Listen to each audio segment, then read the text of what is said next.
ਕਿਹੜਾ ਇੱਕ ਟਾਈਮ ਹੁੰਦਾ ਵੀ ਜਦੋਂ ਇੱਕ ਡੈਂਟਿਸਟ ਦੇ ਕੋਲ ਬੱਚੇ ਨੂੰ ਲੈ ਕੇ ਜਾਣਾ ਚਾਹੀਦਾ? ਕੋਈ ਜ਼ਰੂਰੀ ਨਹੀਂ ਕਿ ਖਰਾਬ ਹੋਇਆ ਹੋਵੇ ਤਾਂ ਹੀ, ਵੀ ਉੱਦਾਂ ਕਿਹੜੇ ਟਾਈਮ ਦੇ ਉੱਤੇ ਸ਼ੁਰੂਆਤ ਦੇ ਵਿੱਚ ਇੱਕ ਡੈਂਟਿਸਟ ਕੋਲ ਲੈ ਕੇ ਜਾਣਾ ਚਾਹੀਦਾ ਹੈ? ਇੱਕ ਮਿਥ ਰਹਿ ਜਾਂਦਾ ਕਿ ਬੱਚਿਆਂ ਦੇ ਦੰਦ ਜਿਹੜੇ ਪ੍ਰਾਇਮਰੀ ਦੰਦ ਆ ਉਹਨਾਂ ਨੂੰ ਸਾਨੂੰ ਜ਼ਿਆਦਾ ਕੇਅਰ ਕਰਨ ਦੀ ਜ਼ਰੂਰਤ ਨਹੀਂ ਹੈਗੀ। ਜੋ ਸਾਰੀਆਂ ਵਰਲਡ ਡੈਂਟਲ ਆਰਗੇਨਾਈਜੇਸ਼ਨ ਦੀਆਂ ਜੋ ਰეკਮੈਂਡੇਸ਼ਨਸ ਹੈਗੀਆਂ ਆ ਉਹਨਾਂ ਦੇ ਅਕੋਰਡਿੰਗਲੀ ਜਦੋਂ ਬੱਚਾ 1 ਸਾਲ ਦਾ ਹੋ ਜਾਵੇ ਜਾਂ ਜਦੋਂ ਵੀ ਮੂੰਹ ਦੇ ਵਿੱਚ ਪਹਿਲਾ ਦੰਦ ਬਾਹਰ ਆ ਜਾਵੇ, ਠੀਕ ਹੈ, ਉਹ ਪਹਿਲਾ ਟਾਈਮ ਤੁਹਾਡਾ ਵਿਜ਼ਿਟ ਜਿਹੜੀ ਇੱਕ ਡੈਂਟਿਸਟ ਦੇ ਕੋਲ ਹੋਣੀ ਚਾਹੀਦੀ ਆ। ਇਹ ਇੱਕ ਬੜੀ ਸਮਝਣ ਵਾਲੀ ਗੱਲ ਆ ਕਿ ਜਿਹੜੀ ਫ੍ਰੀਕੁਐਂਸੀ ਤੇ ਕੁਆਂਟੀਟੀ, ਇਹ ਦੋ ਚੀਜ਼ਾਂ ਦਾ ਬਹੁਤ ਡਿਫਰੈਂਸ ਆ। ਦੇਖੋ ਬੱਚਿਆਂ ਨੇ ਜਿੱਦ ਕਰਨੀ, ਜਿੱਦਾਂ ਤੁਸੀਂ ਦੱਸਿਆ, ਬੱਚੇ ਹੀ ਆ, ਬੱਚੇ ਹੀ ਆ, ਠੀਕ ਹੈ। ਘਰ ਦੇ ਵਿੱਚ ਵੀ ਉਹਨਾਂ ਨੂੰ ਇੱਕ ਵਾਰ ਦੇ ਦਿਓ ਕੁਝ ਪ੍ਰੋਸੈਸ ਫੂਡ, ਕੋ ਕੈਂਡੀ, ਚਾਕਲੇਟ ਖਾਣੀ ਹੈ, ਠੀਕ ਆ, ਲੈਟ them eat। ਉਸ ਤੋਂ ਬਾਅਦ ਰਾਈਟ ਵੇ ਉਹਨਾਂ ਨੂੰ ਬ੍ਰਸ਼ ਕਰਨ ਲਈ ਇਨਕਰੇਜ ਕਰੋ। ਤੁਸੀਂ ਘਰ ਦੇ ਵਿੱਚ ਨਹੀਂ ਪ੍ਰੈਜ਼ੈਂਟ ਹੈਗੇ, ਕਿਤੇ ਬਾਹਰ ਹੈਗੇ ਆ, ਤੁਸੀਂ ਉਹਨਾਂ ਨੂੰ ਐਟਲੀਸਟ ਪਾਣੀ ਦੇ ਨਾਲ ਚੰਗੀ ਤਰ੍ਹਾਂ ਮਾਊਥ ਰਿੰਸ ਕਰਵਾਓ ਉਹਨਾਂ ਦਾ। ਓਕੇ, ਸੋ ਇਹਦਾ ਇਫੈਕਟ ਕਿਸ ਤਰ੍ਹਾਂ ਆ, ਜੇ ਕੋਈ ਪ੍ਰੋਸੈਸਡ ਫੂਡ ਜਾਂ ਸਟਿਕੀ ਫੂਡ ਜਿਹੜਾ ਦੰਦਾਂ ਦੇ ਨਾਲ ਇੱਕ ਵਾਰੀ ਚਿੰਬੜ ਜਾਂਦਾ ਆ, ਆਪਾਂ ਹੁਣ ਖਾ ਕੇ ਹਟੇ ਆ, 1 ਘੰਟੇ ਬਾਅਦ ਫੇਰ ਖਾ ਲਿਆ, ਫਿਰ 1 ਘੰਟੇ ਬਾਅਦ ਖਾ ਲਿਆ, ਉਹ ਬਹੁਤ ਲੰਬੇ ਸਮੇਂ ਤੱਕ ਨਾਲ ਦੰਦਾਂ ਦੇ ਸਟਿਕ ਰਹਿੰਦਾ ਪ੍ਰੋਸੈਸ ਫੂਡ। ਉਹ ਲੰਬੇ ਸਮੇਂ ਤੱਕ ਇੱਕ ਐਸਿਡਿਕ এনवायरमेंट ਦੰਦਾਂ ਦੇ ਵਿੱਚ ਬਣਿਆ ਰਹਿੰਦਾ। ਸੋ ਜੇ ਆਪਾਂ ਉਹਨੂੰ ਫ੍ਰੀਕੁਐਂਸੀ ਨੂੰ ਜ਼ਿਆਦਾ ਕੰਟੀਨਿਊ ਕਰਾਂਗੇ ਤਾਂ ਦੰਦਾਂ ਦਾ ਪੱਕਾ ਡੈਮੇਜ ਹੋਏਗਾ। ਸੋ ਤੁਹਾਡੀ ਜਿਹੜੀ ਸਮਾਈਲ ਆ, ਤੁਹਾਡਾ ਕੌਨਫੀਡੈਂਸ ਆ, ਉਹ ਸਭ ਤੋਂ ਪਹਿਲਾਂ ਨੋਟਿਸ ਵੀ ਹੁੰਦਾ ਆ। ਔਰ ਸਭ ਤੋਂ ਪਹਿਲਾਂ ਉਹ ਤੁਹਾਨੂੰ ਆਪਣੇ ਆਪ ਨੂੰ ਇੱਕ ਇੰਟਰਨਲ એનર્ਜੀ ਦਿੰਦਾ ਕਿ ਮੈਂ ਕਿਤੇ ਵੀ ਖੜ ਕੇ ਕਿਸੇ ਨਾਲ ਵੀ ਗੱਲ ਕਰ ਸਕਦਾ। ਜੋ ਆਪਾਂ ਬੱਚਿਆਂ ਨੂੰ ਛੋਟੇ ਹੁੰਦੇ ਤੋਂ ਹੀ ਇੱਕ ਹੈਲਥ ਕੇਅਰ ਪ੍ਰੋਫੈਸ਼ਨਲਸ ਕੋਲ ਲੈ ਕੇ ਜਾਂਦੇ ਆ, ਉਹਨਾਂ ਦੇ ਮਨ ਚੋਂ ਡਰ ਜਿਹੜਾ ਉਹ ਨਿਕਲ ਜਾਂਦਾ ਆ। ਠੀਕ ਹੈ, ਤੇ ਉਹ ਫ੍ਰੈਂਡਲੀ ਆਪਣੇ ਆਪ ਨੂੰ ਰਿਪਰੈਜ਼ੈਂਟ ਕਰਦੇ, ਕੋਈ ਪ੍ਰੋਬਲਮ ਹੈਗੀ ਉਹ ਖੁੱਲ ਕੇ ਡਿਸਕਸ ਕਰਦੇ ਆ ਪੇਰੈਂਟਸ ਨਾਲ ਵੀ ਜਾਂ ਡਾਕਟਰਸ ਨਾਲ ਵੀ, ਤਾਂ ਕਿ ਉਹਨਾਂ ਦਾ ਪ੍ਰੋਪਰ ਟ੍ਰੀਟਮੈਂਟ ਹੋ ਸਕੇ। ਸੋ ਸਾਰਾ ਕੁਝ ਤਦੇ ਬਣਦਾ ਹੈ ਜੇ ਆਪਾਂ ਉਹਨਾਂ ਨੂੰ ਲੈ ਕੇ ਜਾਈਏ ਟਾਈਮ ਟੂ ਟਾਈਮ, ਉਹਨਾਂ ਦਾ ਚੈੱਕਅਪ ਦੇ ਐਗਜ਼ਾਮ ਕਰਾਉਂਦੇ ਰਹੀਏ। ਬੱਚਿਆਂ ਦੇ ਲਈ ਕਿਹੜਾ ਟੁੱਥਬ੍ਰਸ਼ ਤੁਸੀਂ ਰეკਮੈਂਡ ਕਰਦੇ ਆ? ਰੋਟੇਟਿੰਗ ਹੈਡ ਜਾਂ ਮੈਨੂਅਲ ਵਾਲਾ? ਇਹ ਵੀ ਨਿਆਣਿਆਂ ਨੂੰ ਜੀ ਵੀ ਕਰਦਾ ਹੈ ਕਈ ਚੀਜ਼ਾਂ ਦੇ ਲਈ, ਜ਼ਿਆਦਾ ਕਾਰਗਰ ਕਿਹੜਾ ਆ? ਜੋ ਸਾਨੂੰ ਚੀਜ਼ ਦਾ ਧਿਆਨ ਰੱਖਣਾ ਚਾਹੀਦਾ ਉਹ ਇਹ ਆ, ਜਦੋਂ ਸਾਡੇ ਬੱਚੇ ਬ੍ਰਸ਼ ਕਰ ਰਹੇ ਆ ਜਾਂ ਅਸੀਂ ਉਹਨਾਂ ਨੂੰ ਜਦੋਂ ਮੋਨੀਟਰ ਕਰ ਰਹੇ ਆ, ਸਭ ਤੋਂ ਇੰਪੋਰਟੈਂਟ ਚੀਜ਼ ਇਹ ਆ ਕਿ ਉਹ ਹਰੇਕ ਦੰਦ ਦੇ ਹਰੇਕ ਸਰਫੇਸ ਨੂੰ ਕਲੀਨ ਕਰ ਰਹੇ ਆ ਜਾਂ ਨਹੀਂ ਕਰ ਰਹੇ। ਓਕੇ, ਸੋ 2 ਤੋਂ 3 ਮਿੰਟ ਦਾ ਟਾਈਮ ਜਿਹੜਾ ਜ਼ਰੂਰ ਉਹਨਾਂ ਨੂੰ ਦੇਣਾ ਚਾਹੀਦਾ ਆ ਪ੍ਰੋਪਰ ਬ੍ਰਸ਼ਿੰਗ ਵਾਸਤੇ। ਇੱਕ ਸਾਈਡ ਤੋਂ ਸਟਾਰਟ ਕਰਕੇ ਦੂਜੀ ਸਾਈਡ ਜਾਣ, ਫਿਰ ਅੰਦਰਲੇ ਸਰਫੇਸਿਸ ਤੇ ਆਣ। ਸੋ ਉਹਨੂੰ ਪ੍ਰੋਪਰ, ਜੇ ਤਾਂ ਆਪਾਂ ਮੈਨੂਅਲ ਟੂਥਬ੍ਰਸ਼ ਯੂਜ਼ ਕਰ ਰਹੇ ਆ ਤਾਂ ਉਹਨੂੰ ਸਰਕੂਲਰ ਮੋਸ਼ਨ ਸਭ ਤੋਂ ਬੈਸਟ ਹੁੰਦਾ ਆ। ਓਕੇ, ਜੇ ਆਪਾਂ ਇਲੈਕਟ੍ਰਿਕ ਟੂਥਬ੍ਰਸ਼ ਯੂਜ਼ ਕਰ ਰਹੇ ਆ ਤਾਂ ਉਹਦੀਆਂ ਵਾਈਬ੍ਰੇਸ਼ਨਸ ਹੀ ਇਨਫ ਹੁੰਦੀਆਂ। ਤੇ ਬਟ ਇਹ ਹੈ ਕਿ ਮੋਸਟ ਇੰਪੋਰਟੈਂਟ ਚੀਜ਼ ਇਹ ਆ ਕਿ ਆਪਾਂ ਹਰ ਸਰਫੇਸ ਨੂੰ ਕਲੀਨ ਕਰ ਰਹੇ ਆ ਜਾਂ ਨਹੀਂ ਕਰ ਰਹੇ। ਜੇ ਆਪਾਂ ਉੱਪਰੋਂ ਹੀ ਮਾਰ ਕੇ ਕਰ ਲਿਆ ਤਾਂ ਉਹਦਾ ਕੋਈ ਐਡਵਾਂਟੇਜ ਨਹੀਂ ਜਿਹੜਾ ਹੋਣਾ। ਕਦੇ ਹੁੰਦਾ ਵੀ ਛੋਟੇ ਬੱਚੇ ਕਈ ਵਾਰੀ ਅੰਗੂਠਾ ਵੀ ਪਾ ਲੈਂਦੇ ਆ, ਕਈ ਮਾਪੇ ਪੈਸੀਫਾਇਰ ਵੀ ਦੇ ਦਿੰਦੇ ਆ, ਕਈ ਤਰੀਕੇ ਦੀਆਂ ਚੀਜ਼ਾਂ ਨਿਆਣਿਆਂ ਨੂੰ ਹੁੰਦਾ ਵੀ ਮੂੰਹ 'ਚ ਪਾਈਏ, ਉਹ ਆਦਤ ਬਣ ਜਾਂਦੀ ਕਈ ਵਾਰੀ। ਉਹਦੇ ਨਾਲ ਦੰਦ ਟੇਢੇ ਮੇਢੇ ਵੀ ਹੋ ਜਾਂਦੇ ਆ, ਉਹ ਸਟਰਕਚਰ ਦੇ ਵਿੱਚ ਵੀ ਅਸਰ ਪੈਣਾ ਸ਼ੁਰੂ ਹੋ ਜਾਂਦਾ ਆ। ਸੋ ਉਹਦੀ ਕਰੈਕਸ਼ਨ ਦੇ ਲਈ ਤੁਸੀਂ ਕਿੱਦਾਂ ਹੈਲਪ ਕਰ ਸਕਦੇ ਆ? ਕਈ ਵਾਰੀ ਆਪਾਂ ਪੇਰੈਂਟਸ ਘਰ ਦੇ ਵਿੱਚ ਆਪਾਂ ਨੋਟਿਸ ਨਹੀਂ ਕਰਦੇ ਛੋਟੇ ਚੀਜ਼ਾਂ ਨੂੰ ਕਿ ਸਾਡਾ ਬੱਚਾ ਜੋ ਹੈ ਉਹ ਕਿਸ ਤਰ੍ਹਾਂ ਦੀਆਂ ਉਹਦੀਆਂ ਨਾਰਮਲ ਰੂਟੀਨ ਹੈਬਿਟਸ ਹੈਗੀਆਂ ਆ, ਜਿਹਦੇ ਵਿੱਚ ਕਿ ਥੰਬ ਸਕਿੰਗ ਹੋ ਗਈ, ਨੇਲ ਬਾਈਟਿੰਗ ਹੋ ਗਈ, ਔਰ ਕਈ ਵਾਰੀ ਆਪਾਂ ਲਿਪਸ ਨੂੰ ਸਕ ਕਰਦੇ ਰਹਿੰਦੇ ਆ। ਉਹ ਚੀਜ਼ਾਂ ਨੂੰ ਬੱਚਿਆਂ ਨੂੰ ਸਾਨੂੰ ਇੱਕਦਮ ਸਟਾਪ ਕਰਾਉਣਾ ਚਾਹੀਦਾ ਆ। ਜੇ ਲੱਗ ਰਿਹਾ ਕਿ ਬੱਚਾ ਬਾਰ-ਬਾਰ ਨਹੀਂ ਹਟ ਰਿਹਾ, ਨਹੀਂ ਉਸ ਹੈਬਿਟ ਨੂੰ ਸਟਾਪ ਕਰ ਰਿਹਾ, ਤੇ ਡੈਫੀਨਿਟਲੀ ਉਹ ਤੁਹਾਨੂੰ ਕਿਸੇ ਓਰਲ ਹੈਲਥ ਕੇਅਰ ਪ੍ਰੋਫੈਸ਼ਨਲ ਦੇ ਨਾਲ ਕੰਸਲਟ ਕਰਕੇ ਉਹਦੇ ਹੈਬਿਟ ਬ੍ਰੇਕਿੰਗ ਅਪਲਾਈਐਂਸਸ ਆਉਂਦੇ ਆ ਜਿਹੜੇ ਕਿ ਤੁਹਾਨੂੰ ਪ੍ਰੋਫੈਸ਼ਨਲੀ ਤੁਹਾਡੇ ਫੈਬਰੀਕੇਟ ਹੋ ਜਾਂਦੇ ਆ। ਜਦੋਂ ਬੱਚਾ ਸਾਡਾ ਥੰਬ ਸਕਿੰਗ ਬਾਰ-ਬਾਰ ਕਰਦਾ ਜਾਂਦਾ, ਉਹਦੇ ਨਾਲ ਓਰਲ ਕੈਵਿਟੀ ਦੇ ਅੰਦਰ ਨੈਗੇਟਿਵ ਪ੍ਰੈਸ਼ਰ ਕ੍ਰੀਏਟ ਹੁੰਦਾ। ਓਕੇ, ਉਹਦੇ ਨਾਲ ਜਿਹੜੇ ਉਹਨਾਂ ਦੇ ਪੈਲੇਟਲ ਵਾਲਸ ਆ ਉਹ ਬੜੇ ਹਾਈ ਹੋਣੇ ਸ਼ੁਰੂ ਹੋ ਜਾਂਦੇ ਆ, ਆਰਚਸ ਜਿਹੜੀਆਂ ਨੈਰੋ ਹੋ ਜਾਂਦੀਆਂ ਆ, ਤੇ ਦੰਦ ਜਿਹੜੇ ਉਹ ਦੰਦਾਂ ਨੂੰ ਪ੍ਰੋਪਰ ਸਪੇਸ ਨਹੀਂ ਮਿਲਦੀ ਇਰਪਟ ਹੋਣ ਲਈ ਤੇ ਗਰੋ ਹੋਣ ਲਈ, ਦੰਦ ਸਾਰੇ ਟੇਢੇ ਮੇਢੇ ਹੋਣੇ ਸ਼ੁਰੂ ਹੋ ਜਾਂਦੇ ਆ। ਬੱਚਿਆਂ ਨੂੰ ਕੀ ਰეკਮੈਂਡੇਸ਼ਨ ਆ? ਕਿਹੜੀ ਉਮਰ ਤੱਕ ਫਲੋਰਾਈਡ ਦੇਣਾ ਚਾਹੀਦਾ, ਨਹੀਂ ਦੇਣਾ ਚਾਹੀਦਾ, ਜਾਂ ਕਦੋਂ ਇੰਟਰੋਡਿਊਸ ਇਹ ਕਰਨਾ ਚਾਹੀਦਾ? ਇਹਦੇ ਕੀ ਸਹੀ ਰਿਕਮੈਂਡੇਸ਼ਨ ਕੀ ਹੈ ਤੁਹਾਡੇ ਵੱਲ? ਹਾਂਜੀ, ਕਈ ਟੂਥਪੇਸਟ ਜਿਹੜੇ ਆਉਂਦੇ ਆ ਜਿਹੜੇ ਫਲੋਰਾਈਡ ਬੇਸਡ ਜਾਂ ਫਲੋਰਾਈਡ ਕੰਟੈਂਟ ਜਿਨ੍ਹਾਂ ਦੇ ਵਿੱਚ ਹੁੰਦਾ ਆ, ਉਹ ਛੋਟੇ ਬੱਚਿਆਂ ਨੂੰ ਬਿਲਕੁਲ ਅਵੋਇਡ ਕਰਨਾ ਚਾਹੀਦਾ ਆ। ਕਿੰਨੀ ਉਮਰ ਤੱਕ? ਜਿੰਨੀ ਉਮਰ ਤੱਕ ਬੱਚਾ ਪ੍ਰੋਪਰ ਆਪ ਬ੍ਰਸ਼ ਕਰਨ ਜੋਗਾ ਨਹੀਂ ਹੋ ਜਾਂਦਾ, ਆਪ ਬ੍ਰਸ਼ ਕਰਕੇ ਜਿਹੜਾ ਉਹਦਾ ਪੇਸਟ ਆ ਉਹਨੂੰ ਪ੍ਰੋਪਰ ਬਾਹਰ ਆਪ ਸਪਿਟ ਕਰਨ ਜੋਗਾ ਨਹੀਂ ਹੋ ਜਾਂਦਾ, ਠੀਕ ਹੈ, ਉਨੀ ਤੱਕ ਅਵੋਇਡ ਕਰੋ। ਯੂਮੀ ਜਿਹੜੀ ਤੁਹਾਡੀ ਐਡਵਾਂਸ ਰੋਬੋਟਿਕਸ ਵਾਲੀ ਇੰਪਲਾਂਟ ਵਾਲੀ ਰੋਬੋਟ ਆ, ਉਹਦੇ ਤੁਹਾਨੂੰ 2 ਅਵਾਰਡ ਮਿਲੇ ਆ ਤੁਹਾਡੇ ਸੈਂਟਰ ਨੂੰ ਵੀ ਤੁਹਾਨੂੰ ਵੀ ਐਜ਼ ਅ ਡਾਕਟਰ। ਸਭ ਤੋਂ ਪਹਿਲਾਂ ਤਾਂ ਬਹੁਤ ਵਧਾਈ, congratulation. So centre of excellence ਤੇ ਡਾਕਟਰ ਆਫ ਐਕਸੀਲੈਂਸ, ਉਹਦੇ ਲਈ ਬਹੁਤ ਵਧਾਈ।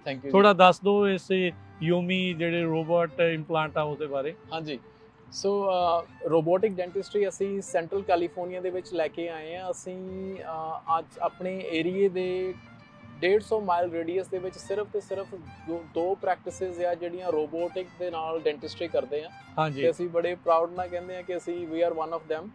ਤੇ ਉਹਨਾਂ ਦੀ ਇੱਕ ਕੈਟਾਗਰੀ ਹੈ ਕਿ ਜੇ ਤੁਸੀਂ ਮਿਨੀਮਮ ਨੰਬਰ ਆਫ ਇੰਪਲਾਂਟਸ ਪਲੇਸ ਕਰਦੇ ਆ then they give you sum awards. ਠੀਕ ਹੈ। ਸੋ ਜਿਹੜਾ ਉਹਨਾਂ ਦਾ ਸੈਂਟਰ ਆਫ ਐਕਸੀਲੈਂਸ ਦਾ ਅਵਾਰਡ ਆ, ਜੇ ਤੁਸੀਂ 1 ਸਾਲ ਦੇ ਦੌਰਾਨ 250 ਇੰਪਲਾਂਟ ਪਲੇਸ ਕਰਦੇ ਹੋ ਰੋਬੋਟ ਦੇ ਨਾਲ, then they give you centre of excellence award. ਤੇ ਜੇ ਕੋਈ ਡਾਕਟਰ 1 ਸਾਲ ਦੇ ਵਿੱਚ ਮਿਨੀਮਮ 150 ਇੰਪਲਾਂਟ ਪਲੇਸ ਕਰਦਾ ਆ, then they give him a doctor of excellence award. So ਅਸੀਂ ਉਸ ਵਾਹਿਗੁਰੂ ਦਾ ਬਹੁਤ ਥੈਂਕਫੁਲ ਕਰਦੇ ਹਾਂ ਕਿ ਸਾਨੂੰ ਇਹ ਪਿਛਲੇ ਸਾਲ ਇਹ ਦੋਨੇ ਅਵਾਰਡ ਜਿਹੜੇ ਮਿਲੇ। ਸਤਿ ਸ੍ਰੀ ਅਕਾਲ। Punjabi radio USA, Punjabi TV USA ਦੇ ਉੱਤੇ ਆਪ ਸਭ ਦਾ ਸਵਾਗਤ ਹੈ। ਮੈਂ ਰਾਜਕਨਵੀਰ ਸਿੰਘ। ਮੇਰੇ ਨਾਲ ਅੱਜ ਫ੍ਰੈਜ਼ਨੋ ਸਟੂਡੀਓ ਦੇ ਵਿੱਚ ਜੁੜ ਚੁੱਕੇ ਨੇ ਡਾਕਟਰ ਸੁਰਦੀਪ ਸਿੰਘ, ਕਲੋਵਿਸ ਫੈਮਿਲੀ ਡੈਂਟਿਸਟਰੀ ਵਾਲੇ। ਇਹਨਾਂ ਦੇ ਨਾਲ ਆਪਾਂ ਪਿਛਲੇ ਲੰਮੇ ਸਮੇਂ ਤੋਂ ਗੱਲਬਾਤ ਵੀ ਕਰਦੇ ਆਏ ਆ, ਪਹਿਲਾਂ ਵੀ ਇਹਨਾਂ ਦੇ ਨਾਲ ਸ਼ੋਅਜ਼ ਕੀਤੇ ਆ। ਇਹਨਾਂ ਦੇ ਤੁਹਾਨੂੰ ਕਲੀਨਿਕ ਦਾ ਵੀ ਆਪਾਂ ਦੌਰਾ ਕਰਾਇਆ ਸੀ। ਆਓ ਕੁਝ ਦੰਦਾਂ ਦੀ ਦੇਖਭਾਲ ਨੂੰ ਲੈ ਕੇ ਕੀ ਕਰਨਾ ਚਾਹੀਦਾ ਹੈ, ਕਿਵੇਂ ਹੋਣਾ ਚਾਹੀਦਾ ਹੈ, ਉਹਦੇ ਵੱਖ-ਵੱਖ ਟੌਪਿਕਸ ਦੇ ਉੱਤੇ ਆਪਾਂ ਇਹਨਾਂ ਨਾਲ ਗੱਲਬਾਤ ਕਰਦੇ ਹਾਂ। ਡਾਕਟਰ ਸੁਰਦੀਪ ਸਿੰਘ, ਸਵਾਗਤ ਹੈ। ਸਤਿ ਸ਼੍ਰੀ ਅਕਾਲ ਜੀ। ਸਤਿ ਸ਼੍ਰੀ ਅਕਾਲ ਜੀ। ਸਤਿ ਸ਼੍ਰੀ ਅਕਾਲ ਸਾਰਿਆਂ ਨੂੰ। ਕੀ ਹਾਲ ਚਾਲ ਹੈ ਜੀ? ਬਿਲਕੁਲ ਠੀਕ ਠਾਕ ਜੀ, ਥੈਂਕ ਯੂ। ਹਾਊਸ ਕਿਦਾਂ ਚੱਲ ਰਿਹਾ ਹੈ ਕੰਮ? ਬਿਲਕੁਲ ਵਧੀਆ ਚੱਲ ਰਿਹਾ ਜੀ, ਸਭ ਵਾਹਿਗੁਰੂ ਦੀ ਕਿਰਪਾ, ਸਭ ਵਧੀਆ, ਬਹੁਤ ਠੀਕ ਚੱਲ ਰਿਹਾ ਸਭ। ਹਾਂਜੀ, ਸਪ੍ਰਿੰਗ ਆ ਗਈ ਹੈ। ਹਾਂਜੀ, ਬਸ ਮੌਸਮ ਬਦਲ ਰਿਹਾ ਆ, ਬੜਾ ਵਧੀਆ ਚੱਲ ਰਿਹਾ ਸਭ ਕੁਝ। ਹਾਂਜੀ। ਸੋ ਅੱਜ ਆਪਾਂ ਕਿਹੜੇ ਟੌਪਿਕ ਤੇ ਗੱਲਬਾਤ ਕਰਨੀ ਹੈ? ਜਿਸ ਤਰ੍ਹਾਂ ਆਪਾਂ ਸਾਰੇ ਸਰੋਤਿਆਂ ਨੂੰ ਪਿਛਲੀ ਵਾਰ ਵੀ ਆਪਾਂ ਦੱਸਿਆ ਸੀ ਆਪਣੇ ਪ੍ਰੋਗਰਾਮ ਦੇ ਦੌਰਾਨ ਕਿ ਅਸੀਂ ਹਰ ਮਹੀਨੇ ਜਾਂ ਜਿੰਨੀ ਵੀ ਫ੍ਰੀਕੁਐਂਸੀ ਦੇ ਵਿੱਚ ਆ ਕੇ ਅਸੀਂ ਵੱਖ-ਵੱਖ ਟੌਪਿਕਸ ਦੇ ਉੱਪਰ, ਵੱਖ-ਵੱਖ ਵਿਸ਼ਿਆਂ ਦੇ ਉੱਪਰ ਆਪਣੇ ਸਰੋਤਿਆਂ ਨੂੰ ਜਾਣਕਾਰੀ ਦੇਵਾਂਗੇ।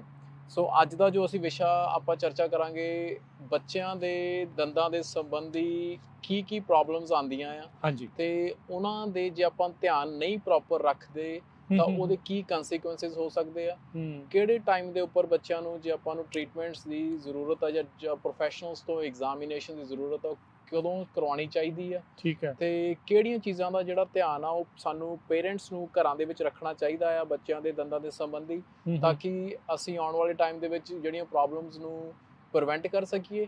ਔਰ ਦੂਸਰਾ ਕਿ ਜਿਹੜਾ ਬੱਚਿਆਂ ਦੇ ਇੱਕ ਸਵਸਥ ਤੇ ਤੰਦਰੁਸਤ ਜਿਹੜੇ ਦੰਦ ਹਮੇਸ਼ਾ ਲਈ ਆਪਾਂ ਉਹਨਾਂ ਨੂੰ ਇੱਕ ਚੰਗੇ ਰਸਤੇ ਤੇ ਪਾ ਸਕੀਏ, ਸੋਹਣੀ ਸਮਾਈਲ ਜਿਹੜੀ ਉਹਨਾਂ ਦੀ ਬਰਕਰਾਰ ਰਹੇ। ਹਾਂਜੀ, ਬਿਲਕੁਲ ਜੀ। ਸੋ ਦੱਸਦੇ ਜਾਈਏ, ਡਾਕਟਰ ਸੁਰਦੀਪ ਸਿੰਘ ਹੁਣਾਂ ਦੇ ਜਿਹੜੀ ਕਲੋਵਿਸ ਫੈਮਿਲੀ ਡੈਂਟਿਸਟਰੀ ਆ, ਉਹ ਕਲੋਵਿਸ ਦੇ ਵਿੱਚ ਲੋਕੇਟਡ ਆ। 168 ਤੋਂ ਬਿਲਕੁਲ ਹੀ ਜਿਹੜਾ ਐਗਜ਼ਿਟ ਦੇ ਨਾਲ ਉੱਦਾਂ ਹਰੰਡਨ ਦੇ ਉੱਤੇ ਇਹ ਪੈਂਦਾ, ਪਰ ਫਾਊਲਰ ਦਾ ਐਗਜ਼ਿਟ ਲੈ ਕੇ ਤੁਸੀਂ ਨਾਲ ਦੇ ਨਾਲ ਹੀ ਉੱਥੇ ਜਿਹੜਾ ਉਹ ਪਹੁੰਚ ਜਾਂਦੇ ਆ। ਐਡਰੈਸ ਮੈਂ ਤੁਹਾਨੂੰ ਦੱਸ ਦਿੰਦਾ ਆ, 1795 ਹਰੰਡਨ ਐਵੀਨਿਊ, ਸਵੀਟ 104, ਕਲੋਵਿਸ। ਸੋ ਇੱਥੇ ਇਹਨਾਂ ਦੀ ਜਿਹੜੀ ਸਰਵਿਸ ਆ ਉਹ ਚੱਲ ਰਹੀ ਆ। ਸੋ ਬੱਚਿਆਂ ਦੀ ਇਹ ਸ਼ੁਰੂਆਤ ਹੁੰਦੀ ਆ, ਹਰ ਇੱਕ ਚੀਜ਼ ਜੜ੍ਹਾਂ ਤੋਂ ਹੁੰਦੀ ਆ, ਰੁੱਖ ਹੁੰਦੇ ਆ, ਛੋਟੇ ਪੌਦਿਆਂ ਤੋਂ ਧਿਆਨ ਰੱਖਣਾ ਪੈਂਦਾ। ਸੋ ਬੱਚਿਆਂ ਦੇ ਦੰਦਾਂ ਦਾ ਵੀ ਇੱਦਾਂ ਹੀ ਧਿਆਨ ਰੱਖਣਾ ਪੈਂਦਾ ਆ। ਬੱਚਾ ਜੰਮਦਾ ਆ, ਉਡੀਕ ਕਰਦੇ ਆ ਵੀ 6 ਮਹੀਨੇ ਦਾ, 8 ਮਹੀਨੇ ਦਾ ਹੋਊਗਾ, ਪਹਿਲੇ ਦੰਦੀਆਂ ਜਿਹੜੀਆਂ ਆਉਣਗੀਆਂ ਤੇ ਉਹ ਚੀਜ਼ਾਂ ਜਿਹੜੀਆਂ ਆਉਣਗੀਆਂ। ਕਿਹੜਾ ਇੱਕ ਟਾਈਮ ਹੁੰਦਾ ਵੀ ਜਦੋਂ ਇੱਕ ਡੈਂਟਿਸਟ ਦੇ ਕੋਲ ਬੱਚੇ ਨੂੰ ਲੈ ਕੇ ਜਾਣਾ ਚਾਹੀਦਾ? ਕੋਈ ਜ਼ਰੂਰੀ ਨਹੀਂ ਵੀ ਖਰਾਬ ਹੋਇਆ ਹੋਵੇ ਤਾਂ ਹੀ, ਵੀ ਉੱਦਾਂ ਕਿਹੜੇ ਟਾਈਮ ਦੇ ਉੱਤੇ ਸ਼ੁਰੂਆਤ ਦੇ ਵਿੱਚ ਇੱਕ ਡੈਂਟਿਸਟ ਕੋਲ ਲੈ ਕੇ ਜਾਣਾ ਚਾਹੀਦਾ ਹੈ? ਹਾਂਜੀ, ਬਿਲਕੁਲ। ਬਹੁਤ ਇਹ ਇਗਨੋਰ ਕੀਤਾ ਗਿਆ ਇੱਕ ਏਰੀਆ ਹੈਗਾ ਆ, ਸਿਰਫ ਆਪਣੀ ਕਮਿਊਨਿਟੀ ਦੇ ਵਿੱਚ ਨਹੀਂ, ਓਵਰਆਲ ਬਹੁਤ ਸਾਰੇ ਜਿਹੜੀ ਕਮਿਊਨਿਟੀਜ਼ ਆ, ਉਹ ਬੱਚਿਆਂ ਦੇ ਇੱਕ ਮਿਥ ਰਹਿ ਜਾਂਦਾ ਕਿ ਬੱਚਿਆਂ ਦੇ ਦੰਦ ਜਿਹੜੇ ਉਹ ਪ੍ਰਾਇਮਰੀ ਦੰਦ ਆ ਉਹਨਾਂ ਨੂੰ ਸਾਨੂੰ ਜ਼ਿਆਦਾ ਕੇਅਰ ਕਰਨ ਦੀ ਜ਼ਰੂਰਤ ਨਹੀਂ ਹੈਗੀ। ਜੋ ਸਾਰੀਆਂ ਵਰਲਡ ਡੈਂਟਲ ਆਰਗੇਨਾਈਜੇਸ਼ਨ ਦੀਆਂ ਜੋ ਰეკਮੈਂਡੇਸ਼ਨਸ ਹੈਗੀਆਂ ਆ ਉਹਨਾਂ ਦੇ ਅਕੋਰਡਿੰਗਲੀ ਜਦੋਂ ਬੱਚਾ 1 ਸਾਲ ਦਾ ਹੋ ਜਾਵੇ ਜਾਂ ਜਦੋਂ ਵੀ ਮੂੰਹ ਦੇ ਵਿੱਚ ਪਹਿਲਾ ਦੰਦ ਬਾਹਰ ਆ ਜਾਵੇ, ਠੀਕ ਹੈ, ਉਹ ਪਹਿਲਾ ਟਾਈਮ ਤੁਹਾਡਾ ਵਿਜ਼ਿਟ ਜਿਹੜੀ ਤਾਂ ਇੱਕ ਡੈਂਟਿਸਟ ਦੇ ਕੋਲ ਹੋਣੀ ਚਾਹੀਦੀ ਆ। ਓਕੇ। ਨਾਰਮਲੀ ਜੋ ਆਪਣੇ ਬੱਚਿਆਂ ਦੇ ਦੰਦਾਂ ਦਾ ਜੋ ਇਰਪਸ਼ਨ ਸਾਈਕਲ ਆ ਉਹ ਪਹਿਲੇ 6 ਤੋਂ 8 ਮਹੀਨੇ ਦੇ ਵਿੱਚ ਜਿਹੜੇ ਆ ਦੰਦ ਆਣੇ ਸ਼ੁਰੂ ਹੋ ਜਾਂਦੇ ਆ। ਜੇ 1 ਸਾਲ ਤੱਕ ਦੀ ਉਮਰ ਤੱਕ ਕੋਈ ਦੰਦ ਨਹੀਂ ਬਾਹਰ ਆ ਰਿਹਾ ਤਾਂ ਕੋਈ ਪ੍ਰੋਬਲਮ ਨਾ ਆ ਰਹੀ ਹੋਵੇ, ਕੋਈ ਟਿਸ਼ੂਜ਼ ਜਿਹੜੇ ਆ ਉਹ ਜ਼ਿਆਦਾ ਫਾਈਬਰੋਟਿਕ ਨਾ ਹੋਣ ਜਾਂ ਕੋਈ ਦੰਦ ਕਈ ਵਾਰੀ ਨੀਚੋਂ ਇਰਪਟ ਹੋਣ ਦੀ ਕੋਸ਼ਿਸ਼ ਕਰ ਰਿਹਾ ਹੁੰਦਾ ਪਰ ਬਾਹਰ ਨਹੀਂ ਆ ਰਿਹਾ ਹੁੰਦਾ, ਸੋ ਚੀਜ਼ਾਂ ਨੂੰ ਆਪਾਂ ਪ੍ਰੀਵੈਂਟ ਕਰ ਸਕੀਏ, ਉਹ ਚੀਜ਼ਾਂ ਨੂੰ ਆਪਾਂ ਪ੍ਰੋਪਰ ਡਾਇਗਨੋਸ ਕਰਕੇ ਕੋਈ ਟ੍ਰੀਟਮੈਂਟ ਪਲਾਨ ਕਰ ਸਕੀਏ। ਸੋ ਇਸ ਕਰਕੇ ਜੇ ਦੰਦ ਨਹੀਂ ਕੋਈ ਪ੍ਰੈਜ਼ੈਂਟ ਆ ਰਿਹਾ 1 ਸਾਲ ਦੀ ਏਜ ਤੱਕ ਤਾਂ ਬੱਚਿਆਂ ਨੂੰ ਇੱਕ ਡੈਂਟਲ ਪ੍ਰੋਫੈਸ਼ਨਲ ਦੇ ਕੋਲ ਚੈੱਕਅਪ ਕਰਾਉਣ ਲਈ ਜ਼ਰੂਰ ਲੈ ਕੇ ਜਾਣਾ ਚਾਹੀਦਾ ਹੈ। ਅੱਛਾ, ਜਦੋਂ ਅਕਸਰ ਟੀਥਿੰਗ ਹੁੰਦੀ ਆ ਬੱਚਿਆਂ ਦੀ, ਉਹ ਸਿਰ ਮਾਰਦੇ ਆ, ਕਈ ਵਾਰੀ ਬੁਖਾਰ ਵੀ ਹੋ ਜਾਂਦਾ ਆ। ਆਪਣੀ ਕਮਿਊਨਿਟੀ 'ਚ ਅਕਸਰ ਕਹਿ ਦਿੰਦੇ ਵੀ ਦੰਦ ਰੱਖ ਕੇ ਬੈਠੇ ਆ, ਨਿਆਣੇ ਵੀ ਕੱਢਦੇ ਨਹੀਂ ਪਏ। ਸੋ ਉਹ ਜਿਹੜੇ ਮਸੂੜੇ ਆ, ਗਮਸ ਆ, ਉਹਦੀ ਦੇਖਭਾਲ ਆਪਾਂ ਉੱਥੋਂ ਹੀ ਸ਼ੁਰੂਆਤ ਕਰਨੀ ਹੁੰਦੀ ਆ। ਕੀ ਲਾ ਸਕਦੇ ਆ ਵੀ ਪੀੜ ਵਗੈਰਾ ਘੱਟ ਹੋਵੇ? ਕੋਈ ਇਦਾਂ ਦੀਆਂ ਚੀਜ਼ਾਂ, ਕੁਝ ਪ੍ਰੀਵੈਂਟਿਵ ਚੀਜ਼ਾਂ ਵੀ ਹੁੰਦੀਆਂ ਆ? ਹਾਂਜੀ, ਜਿੱਦਾਂ ਜਿਹੜਾ ਪਹਿਲਾਂ ਆਪਾਂ ਨੂੰ ਰੂਟ ਕਾਜ਼ ਦਾ ਦੇਖਣਾ ਜ਼ਰੂਰੀ ਆ। ਓਕੇ। ਕਈ ਵਾਰੀ ਦੰਦ ਆਉਣ ਦੀ ਕੋਸ਼ਿਸ਼ ਹੋ ਰਹੀ ਹੁੰਦੀ ਆ, ਜਦੋਂ ਆਪਾਂ ਦੇਖੀਦਾ ਬੱਚਿਆਂ ਨੂੰ ਬਹੁਤ ਨਾਰਮਲ ਗੱਲ ਹੈ ਕਿ ਉਸ ਟਾਈਮ ਤੇ ਫੀਵਰ ਵੀ ਹੋ ਜਾਂਦਾ ਆ। ਸੋ ਫੀਵਰ ਹੋਣ ਦੀ ਵਜ੍ਹਾ ਜਿਹੜੀ ਲੋਕਲਾਈਜ਼ਡ ਇਨਫਲਾਮੇਸ਼ਨ ਆ, ਜੋ ਦੰਦ ਇਰਪਟ ਹੋਣ ਦੀ ਕੋਸ਼ਿਸ਼ ਕਰ ਰਿਹਾ ਹੁੰਦਾ ਔਰ ਉਹਦੇ ਨਾਲ ਟਿਸ਼ੂਜ਼ ਇਨਫਲੇਮ ਹੁੰਦੇ ਆ, ਬਾਡੀ ਦੇ ਵਿੱਚ ਬਹੁਤ ਸਾਰੀਆਂ ਚੇਂਜਸ ਆਉਂਦੀਆਂ। ਬੱਚਿਆਂ ਦੀ ਹਜੇ ਇੰਨੀ ਜ਼ਿਆਦਾ ਇਮਿਊਨਿਟੀ ਹਜੇ ਡਿਵੈਲਪ ਨਹੀਂ ਹੋਈ ਹੁੰਦੀ ਤਾਂ ਕਿ ਉਹਨੂੰ ਇੱਕਦਮ ਟੈਕਲ ਕਰ ਸਕਣ। ਸੋ ਟੈਂਪਰੇਚਰ ਹੋਣਾ, ਪੇਨ ਹੋਣਾ, ਕਈ ਵਾਰੀ ਈਵਨ ਕਿ ਇਨਫਲਾਮੇਸ਼ਨ, ਇਨਫੈਕਸ਼ਨ ਬਣਨਾ, ਲੂਜ਼ ਮੋਸ਼ਨ ਤੱਕ ਲੱਗ ਜਾਂਦੇ ਬੱਚਿਆਂ ਨੂੰ, ਉਹ ਸਾਰੀਆਂ ਚੀਜ਼ਾਂ ਉਹਨਾਂ ਦੇ ਇੱਕ ਕੋਲੈਬੋਰੇਟਿਵ ਸਿੰਪਟਮਸ ਬਣ ਜਾਂਦੇ ਆ। ਟ੍ਰੀਟਮੈਂਟ ਵਾਈਜ਼ ਅਗੇਨ ਇੱਕ ਪਹਿਲਾਂ ਤਾਂ ਉਹਦਾ ਕਿਉਂ ਹੋ ਰਿਹਾ ਆ, ਆਪਾਂ ਨੂੰ ਕਿਸੇ ਡੈਂਟਲ ਕੇਅਰ ਪ੍ਰੋਫੈਸ਼ਨਲ ਕੋਲ ਜਾ ਕੇ ਉਹਦਾ ਚੈੱਕਅਪ ਕਰਵਾ ਕੇ ਜੇ ਉਹ ਨਹੀਂ ਪ੍ਰੋਪਰਲੀ ਇਰਪਟ ਹੋਣ ਦਾ ਕੋਈ ਰਸਤਾ ਬਣ ਰਿਹਾ ਤਾਂ ਸਾਨੂੰ ਉਹਦਾ ਰਸਤਾ ਬਣਾਉਣਾ ਚਾਹੀਦਾ। ਤੇ ਬਾਕੀ ਨਾਰਮਲ ਆ, ਜਿੱਦਾਂ ਜਿੱਦਾਂ ਦੰਦ ਬਾਹਰ ਆਉਂਦਾ ਬੱਚੇ ਨੂੰ ਤਕਲੀਫ ਵੀ ਹੁੰਦੀ ਆ, ਥੋੜਾ ਬਹੁਤਾ ਉਹ ਆਟੋਮੈਟਿਕਲੀ ਸਭ ਕੁਝ ਨਵਾਂ ਹੈ ਉਹਦੇ ਲਈ। ਹਾਂਜੀ, ਬਿਲਕੁਲ। ਸੋ ਹੁਣ ਜਦੋਂ ਦੰਦ ਆ ਗਏ ਆ, ਸੋ ਤੁਸੀਂ ਕਹਿੰਦੇ ਵੀ ਪਹਿਲੀ ਵਾਰੀ ਜਾ ਕੇ ਆਓ, ਸੋ ਜਦੋਂ ਦੰਦ ਆਉਣੇ ਸ਼ੁਰੂ ਹੋ ਜਾਂਦੇ ਆ, ਸੋ ਉਹਦੇ ਲਈ ਕੇਅਰ ਦੇ ਲਈ ਕਿਹੜੀਆਂ ਚੀਜ਼ਾਂ ਦਾ ਧਿਆਨ ਰੱਖਣਾ ਹੁੰਦਾ ਆ? ਦੇਖੋ, ਜਿੱਦਾਂ ਅਸੀਂ ਆਪਣੇ ਪਹਿਲੇ ਪ੍ਰੋਗਰਾਮਾਂ ਦੇ ਵਿੱਚ ਵੀ ਜਾਂ ਹਰ ਪ੍ਰੋਗਰਾਮ ਦੇ ਵਿੱਚ ਹੀ ਜ਼ਿਕਰ ਕਰਦੇ ਹਾਂ ਕਿ prevention always better than cure. So ਬੱਚਿਆਂ ਨੂੰ ਸ਼ੁਰੂ ਤੋਂ ਹੀ ਪ੍ਰੋਪਰ ਬਰਸ਼ਿੰਗ ਦੀ, ਪ੍ਰੋਪਰ ਫਲੋਸਿੰਗ ਦੀ ਇੱਕ ਹੈਬਿਟ ਡਿਵੈਲਪ ਹੋਣਾ ਬਹੁਤ ਜ਼ਿਆਦਾ ਜ਼ਰੂਰੀ ਆ।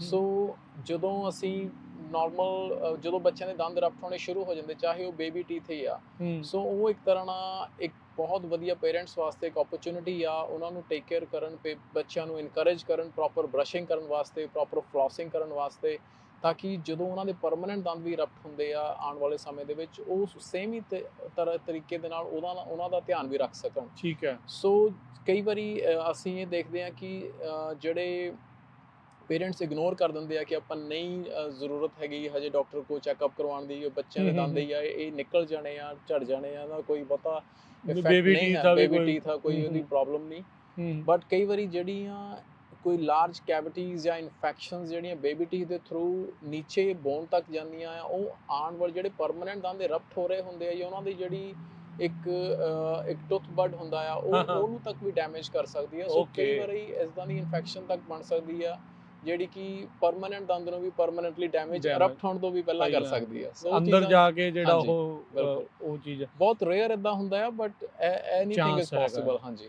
ਸੋ ਉਹ ਚੀਜ਼ ਤੋਂ ਬਚਣ ਦੇ ਲਈ ਕੀ ਆ, ਕਿਉਂਕਿ ਨਿਆਣੇ ਆ ਜਦੋਂ ਹੁਣ ਖਾਸ ਕਰਕੇ ਜਦੋਂ ਸਕੂਲ 'ਚ ਜਾਣਾ ਆ, ਕੈਂਡੀਆਂ ਹੀ ਚੱਲਦੀਆਂ, ਸ਼ੂਗਰੀ ਚੀਜ਼ਾਂ ਬਹੁਤ ਜ਼ਿਆਦਾ ਆ, ਪ੍ਰੋਸੈਸਡ ਚੀਜ਼ਾਂ ਜਿਹੜੀਆਂ ਬਹੁਤ ਜ਼ਿਆਦਾ ਹੁੰਦੀਆਂ ਆ। ਸੋ ਉਹਦੇ ਤੋਂ ਬਚਣ ਲਈ ਕੀ ਜਿਹੜਾ ਉਹ ਕੀਤਾ ਜਾਣਾ ਚਾਹੀਦਾ ਹੈ? ਦੇਖੋ, ਜਿਹੜੀ ਇਹ ਇੱਕ ਬੜੀ ਸਮਝਣ ਵਾਲੀ ਗੱਲ ਆ ਕਿ ਜਿਹੜੀ ਫ੍ਰੀਕੁਐਂਸੀ ਤੇ ਕੁਆਂਟੀਟੀ, ਇਹ ਦੋ ਚੀਜ਼ਾਂ ਦਾ ਬਹੁਤ ਡਿਫਰੈਂਸ ਆ।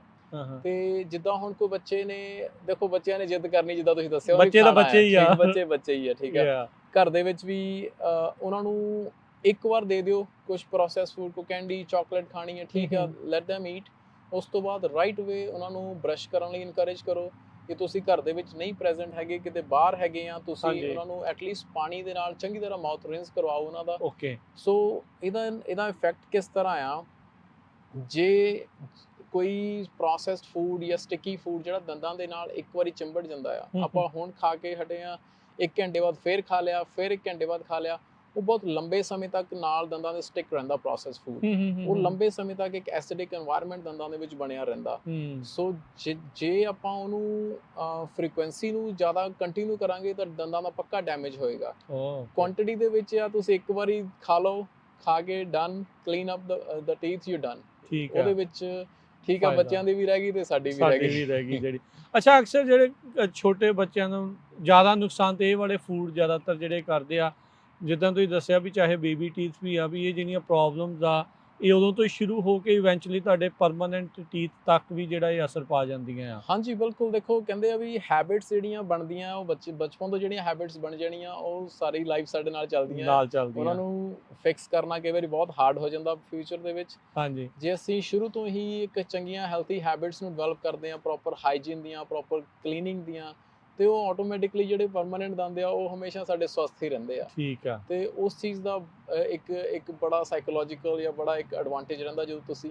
ਔਰ ਦੂਜਾ ਇੱਕ ਦੇਖਿਆ ਗਿਆ, ਸਾਡੇ ਕੋਲ ਕਈ ਅਡਲਟ ਪੇਸ਼ੈਂਟਸ ਹੁਣ ਆਉਂਦੇ ਆ ਜਿਨ੍ਹਾਂ ਨੂੰ ਬੜੀ ਜ਼ਿਆਦਾ ਐਂਗਜ਼ਾਇਟੀ ਹੁੰਦੀ ਹੈ ਡੈਂਟਲ ਟਰੀਟਮੈਂਟਸ ਤੋਂ ਜਾਂ ਡੈਂਟਿਸਟ ਦੇ ਵਿਜ਼ਿਟਸ ਤੋਂ। ਤੇ ਉਹਨਾਂ ਦੇ ਨਾਲ ਅਸੀਂ ਜਦੋਂ ਬੈਠ ਕੇ ਗੱਲਬਾਤ ਕਰਦੇ ਆ, ਉਹ ਸਿਰਫ ਇੱਕੋ ਹੀ ਉਹਦਾ ਕਨਕਲੂਜਨ ਨਿਕਲਦਾ ਆ ਕਿ ਸਾਡੇ ਪੇਰੈਂਟਸ ਕਦੇ ਸਾਨੂੰ ਡੈਂਟਿਸਟ ਕੋਲ ਲੈ ਕੇ ਨਹੀਂ ਗਏ ਛੋਟੇ ਹੁੰਦਿਆਂ ਨੂੰ, ਡਰ ਲੱਗੀ ਜਾਂਦਾ। ਹੁਣ ਸਾਨੂੰ ਉਹ ਚੀਜ਼ ਕਦੇ ਕਨੈਕਸ਼ਨ ਬਣਿਆ ਹੀ ਨਹੀਂ ਇੱਕ ਓਵਰਆਲ ਹੈਲਥ ਕੇਅਰ ਪ੍ਰੋਫੈਸ਼ਨਲਸ ਦੇ ਨਾਲ ਉਹਨਾਂ ਦਾ। ਸੋ ਜਦੋਂ ਆਪਾਂ ਬੱਚਿਆਂ ਨੂੰ ਛੋਟੇ ਹੁੰਦੇ ਤੋਂ ਹੀ ਇੱਕ ਹੈਲਥ ਕੇਅਰ ਪ੍ਰੋਫੈਸ਼ਨਲਸ ਕੋਲ ਲੈ ਕੇ ਜਾਂਦੇ ਆ, ਉਹਨਾਂ ਦੇ ਮਨ 'ਚੋਂ ਡਰ ਜਿਹੜਾ ਉਹ ਨਿਕਲ ਜਾਂਦਾ ਆ। ਠੀਕ ਹੈ। ਤਾਂ ਉਹ ਫਰੈਂਡਲੀ ਆਪਣੇ ਆਪ ਨੂੰ ਰਿਪਰੈਜ਼ੈਂਟ ਕਰਦੇ, ਕੋਈ ਪ੍ਰੋਬਲਮ ਹੈਗੀ ਉਹ ਖੁੱਲ੍ਹ ਕੇ ਡਿਸਕਸ ਕਰਦੇ ਆ ਪੇਰੈਂਟਸ ਨਾਲ ਵੀ ਜਾਂ ਡਾਕਟਰਸ ਨਾਲ ਵੀ, ਤਾਂ ਕਿ ਉਹਨਾਂ ਦਾ ਪ੍ਰੋਪਰ ਟਰੀਟਮੈਂਟ ਹੋ ਸਕੇ। ਸੋ ਸਾਰਾ ਕੁਝ ਤਦੇ ਬਣਦਾ ਹੈ ਜੇ ਆਪਾਂ ਇੱਕ ਉਹਨਾਂ ਨੂੰ ਲੈ ਕੇ ਜਾਈਏ ਟਾਈਮ ਟੂ ਟਾਈਮ, ਤੇ ਉਹਨਾਂ ਦਾ ਚੈੱਕਅਪ ਦੇ ਐਗਜ਼ਾਮ ਕਰਾਉਂਦੇ ਰਹੀਏ। ਸੋ ਜੇ ਤੁਹਾਡੇ ਬੱਚੇ ਆ, ਦੰਦ ਨਿਕਲ ਚੁੱਕੇ ਆ, ਤੁਸੀਂ ਗੱਲਬਾਤ ਕਰਨਾ ਚਾਹੁੰਦੇ ਆ, ਸਲਾਹ ਲੈਣਾ ਚਾਹੁੰਦੇ ਆ, ਤਾਂ ਡਾਕਟਰ ਸੁਰਦੀਪ ਸਿੰਘ ਹੁਣਾਂ ਦੇ ਕਲੋਵਿਸ ਫੈਮਿਲੀ ਡੈਂਟਿਸਟਰੀ ਦੇ ਕੋਲ ਜਾਓ, ਅਪਾਇੰਟਮੈਂਟ ਬਣਾਓ, ਦਿਖਾਓ, ਤਾਂ ਜੋ ਮੇਕ ਸ਼ੋਰ ਕਰੋ ਵੀ ਉਹਨਾਂ ਦੀ ਜਿਹੜੀ ਸਮਾਈਲ ਆ ਹਮੇਸ਼ਾ ਹੀ ਇੱਦਾਂ ਜਿਹੜੀ ਪਲੈਜ਼ੈਂਟ ਆ, ਸੋਹਣੀ ਰਹੇ। ਅੱਜ ਕੱਲ੍ਹ ਇਹ ਸਾਰੀਆਂ ਚੀਜ਼ਾਂ ਦਾ ਬਹੁਤ ਪ੍ਰਭਾਵ ਪੈਂਦਾ ਆ। ਸੋ ਇਹਨਾਂ ਦਾ ਫੋਨ ਨੰਬਰ ਆ 5598404330, 559 840 4330 ਦੇ ਉੱਤੇ ਤੁਸੀਂ ਇਹਨਾਂ ਦੇ ਆਫਿਸ ਦੇ ਵਿੱਚ ਕਾਲ ਕਰਕੇ ਗੱਲਬਾਤ ਕਰ ਸਕਦੇ ਹੋ, ਅਪਾਇੰਟਮੈਂਟ ਬਣਾ ਸਕਦੇ ਹੋ। ਇਕੱਲੇ ਬੱਚੇ ਹੀ ਨਹੀਂ, ਬਜ਼ੁਰਗਾਂ ਤੱਕ, ਅਡਲਟਸ, ਬਜ਼ੁਰਗਾਂ ਤੱਕ, ਸਾਰਿਆਂ ਦੇ ਦੰਦਾਂ ਦਾ ਕਿਸੇ ਵੀ ਤਰੀਕੇ ਦਾ ਕੋਈ ਵੀ ਕੰਮ ਹੋਵੇ ਤਾਂ ਤੁਸੀਂ ਇਹਨਾਂ ਦੇ ਆਫਿਸ ਦੇ ਨਾਲ ਤੁਸੀਂ ਕੰਟੈਕਟ ਕਰ ਸਕਦੇ ਆ। ਡਾਕਟਰ ਸੁਰਦੀਪ ਸਿੰਘ, ਅਕਸਰ ਇਹ ਹੁੰਦਾ ਵੀ ਛੋਟੇ ਬੱਚੇ ਕਈ ਵਾਰੀ ਅੰਗੂਠਾ ਵੀ ਪਾ ਲੈਂਦੇ ਆ, ਕਈ ਮਾਪੇ ਪੈਸੀਫਾਇਰ ਵੀ ਦੇ ਦਿੰਦੇ ਆ, ਕਈ ਤਰੀਕੇ ਦੀਆਂ ਚੀਜ਼ਾਂ ਨਿਆਣਿਆਂ ਨੂੰ ਹੁੰਦਾ ਵੀ ਮੂੰਹ 'ਚ ਪਾਈਏ, ਉਹ ਆਦਤ ਬਣ ਜਾਂਦੀ ਕਈ ਵਾਰੀ। ਉਹਦੇ ਨਾਲ ਦੰਦ ਟੇਢੇ ਮੇਢੇ ਵੀ ਹੋ ਜਾਂਦੇ ਆ, ਉਹ ਸਟਰਕਚਰ ਦੇ ਵਿੱਚ ਵੀ ਅਸਰ ਪੈਣਾ ਸ਼ੁਰੂ ਹੋ ਜਾਂਦਾ ਆ। ਸੋ ਉਹਦੀ ਕਰੈਕਸ਼ਨ ਦੇ ਲਈ ਤੁਸੀਂ ਕਿੱਦਾਂ ਹੈਲਪ ਕਰ ਸਕਦੇ ਆ? ਉਹਦੀ ਕਰੈਕਸ਼ਨ ਵਾਸਤੇ ਸਭ ਤੋਂ ਪਹਿਲਾਂ ਤਾਂ ਜਿਹੜਾ ਬਹੁਤ ਇੰਪੋਰਟੈਂਟ ਸਟੈਪ ਆ ਜਾਂਦਾ ਕਿ ਅਗੇਨ ਵਿਜ਼ਿਟਸ। ਕਈ ਵਾਰੀ ਆਪਾਂ ਪੇਰੈਂਟਸ ਘਰ ਦੇ ਵਿੱਚ ਆਪਾਂ ਨੋਟਿਸ ਨਹੀਂ ਕਰਦੇ ਛੋਟੇ ਛੋਟੇ ਚੀਜ਼ਾਂ ਨੂੰ ਕਿ ਸਾਡਾ ਬੱਚਾ ਜੋ ਹੈ ਉਹ ਕਿਸ ਤਰ੍ਹਾਂ ਦੀਆਂ ਉਹਦੀਆਂ ਨਾਰਮਲ ਰੂਟੀਨ ਹੈਬਿਟਸ ਹੈਗੀਆਂ ਆ, ਜਿਹਦੇ ਵਿੱਚ ਕਿ ਥੰਬ ਸਕਿੰਗ ਹੋ ਗਈ, ਨੇਲ ਬਾਈਟਿੰਗ ਹੋ ਗਈ, ਔਰ ਕਈ ਵਾਰੀ ਆਪਾਂ ਲਿਪਸ ਨੂੰ ਸਕ ਕਰਦੇ ਰਹਿੰਦੇ ਆ। ਉਹ ਚੀਜ਼ਾਂ ਨੂੰ ਬੱਚਿਆਂ ਨੂੰ ਸਾਨੂੰ ਇੱਕਦਮ ਸਟਾਪ ਕਰਾਉਣਾ ਚਾਹੀਦਾ ਆ। ਜੇ ਲੱਗ ਰਿਹਾ ਕਿ ਬੱਚਾ ਬਾਰ-ਬਾਰ ਨਹੀਂ ਹਟ ਰਿਹਾ, ਨਹੀਂ ਉਸ ਹੈਬਿਟ ਨੂੰ ਸਟਾਪ ਕਰ ਰਿਹਾ, ਤੇ ਡੈਫੀਨਿਟਲੀ ਉਹ ਤੁਹਾਨੂੰ ਕਿਸੇ ਓਰਲ ਹੈਲਥ ਕੇਅਰ ਪ੍ਰੋਫੈਸ਼ਨਲ ਦੇ ਨਾਲ ਕੰਸਲਟ ਕਰਕੇ ਉਹਦੇ ਹੈਬਿਟ ਬ੍ਰੇਕਿੰਗ ਅਪਲਾਈਐਂਸਿਸ ਆਉਂਦੇ ਆ ਜਿਹੜੇ ਕਿ ਤੁਹਾਨੂੰ ਪ੍ਰੋਫੈਸ਼ਨਲੀ ਤੁਹਾਡੇ ਫੈਬਰੀਕੇਟ ਹੋ ਜਾਂਦੇ ਆ। ਉਸ ਤੋਂ ਬਾਅਦ ਜਿਹੜੀ ਇਹ ਹੈਬਿਟਸ ਜੇ ਆਪਾਂ ਟਾਈਮ ਤੇ ਬ੍ਰੇਕ ਨਹੀਂ ਕਰਦੇ, ਸੋ ਜਿਹੜਾ ਇਹਦਾ ਇੱਕ ਬਹੁਤ ਐਡਵਰਸ ਇਫੈਕਟ ਪੈਂਦਾ ਆ। ਜਦੋਂ ਬੱਚਾ ਸਾਡਾ ਥੰਬ ਸਕਿੰਗ ਬਾਰ-ਬਾਰ ਕਰਦਾ ਜਾਂਦਾ, ਉਹਦੇ ਨਾਲ ਓਰਲ ਕੈਵਿਟੀ ਦੇ ਅੰਦਰ ਨੈਗੇਟਿਵ ਪ੍ਰੈਸ਼ਰ ਕ੍ਰੀਏਟ ਹੁੰਦਾ।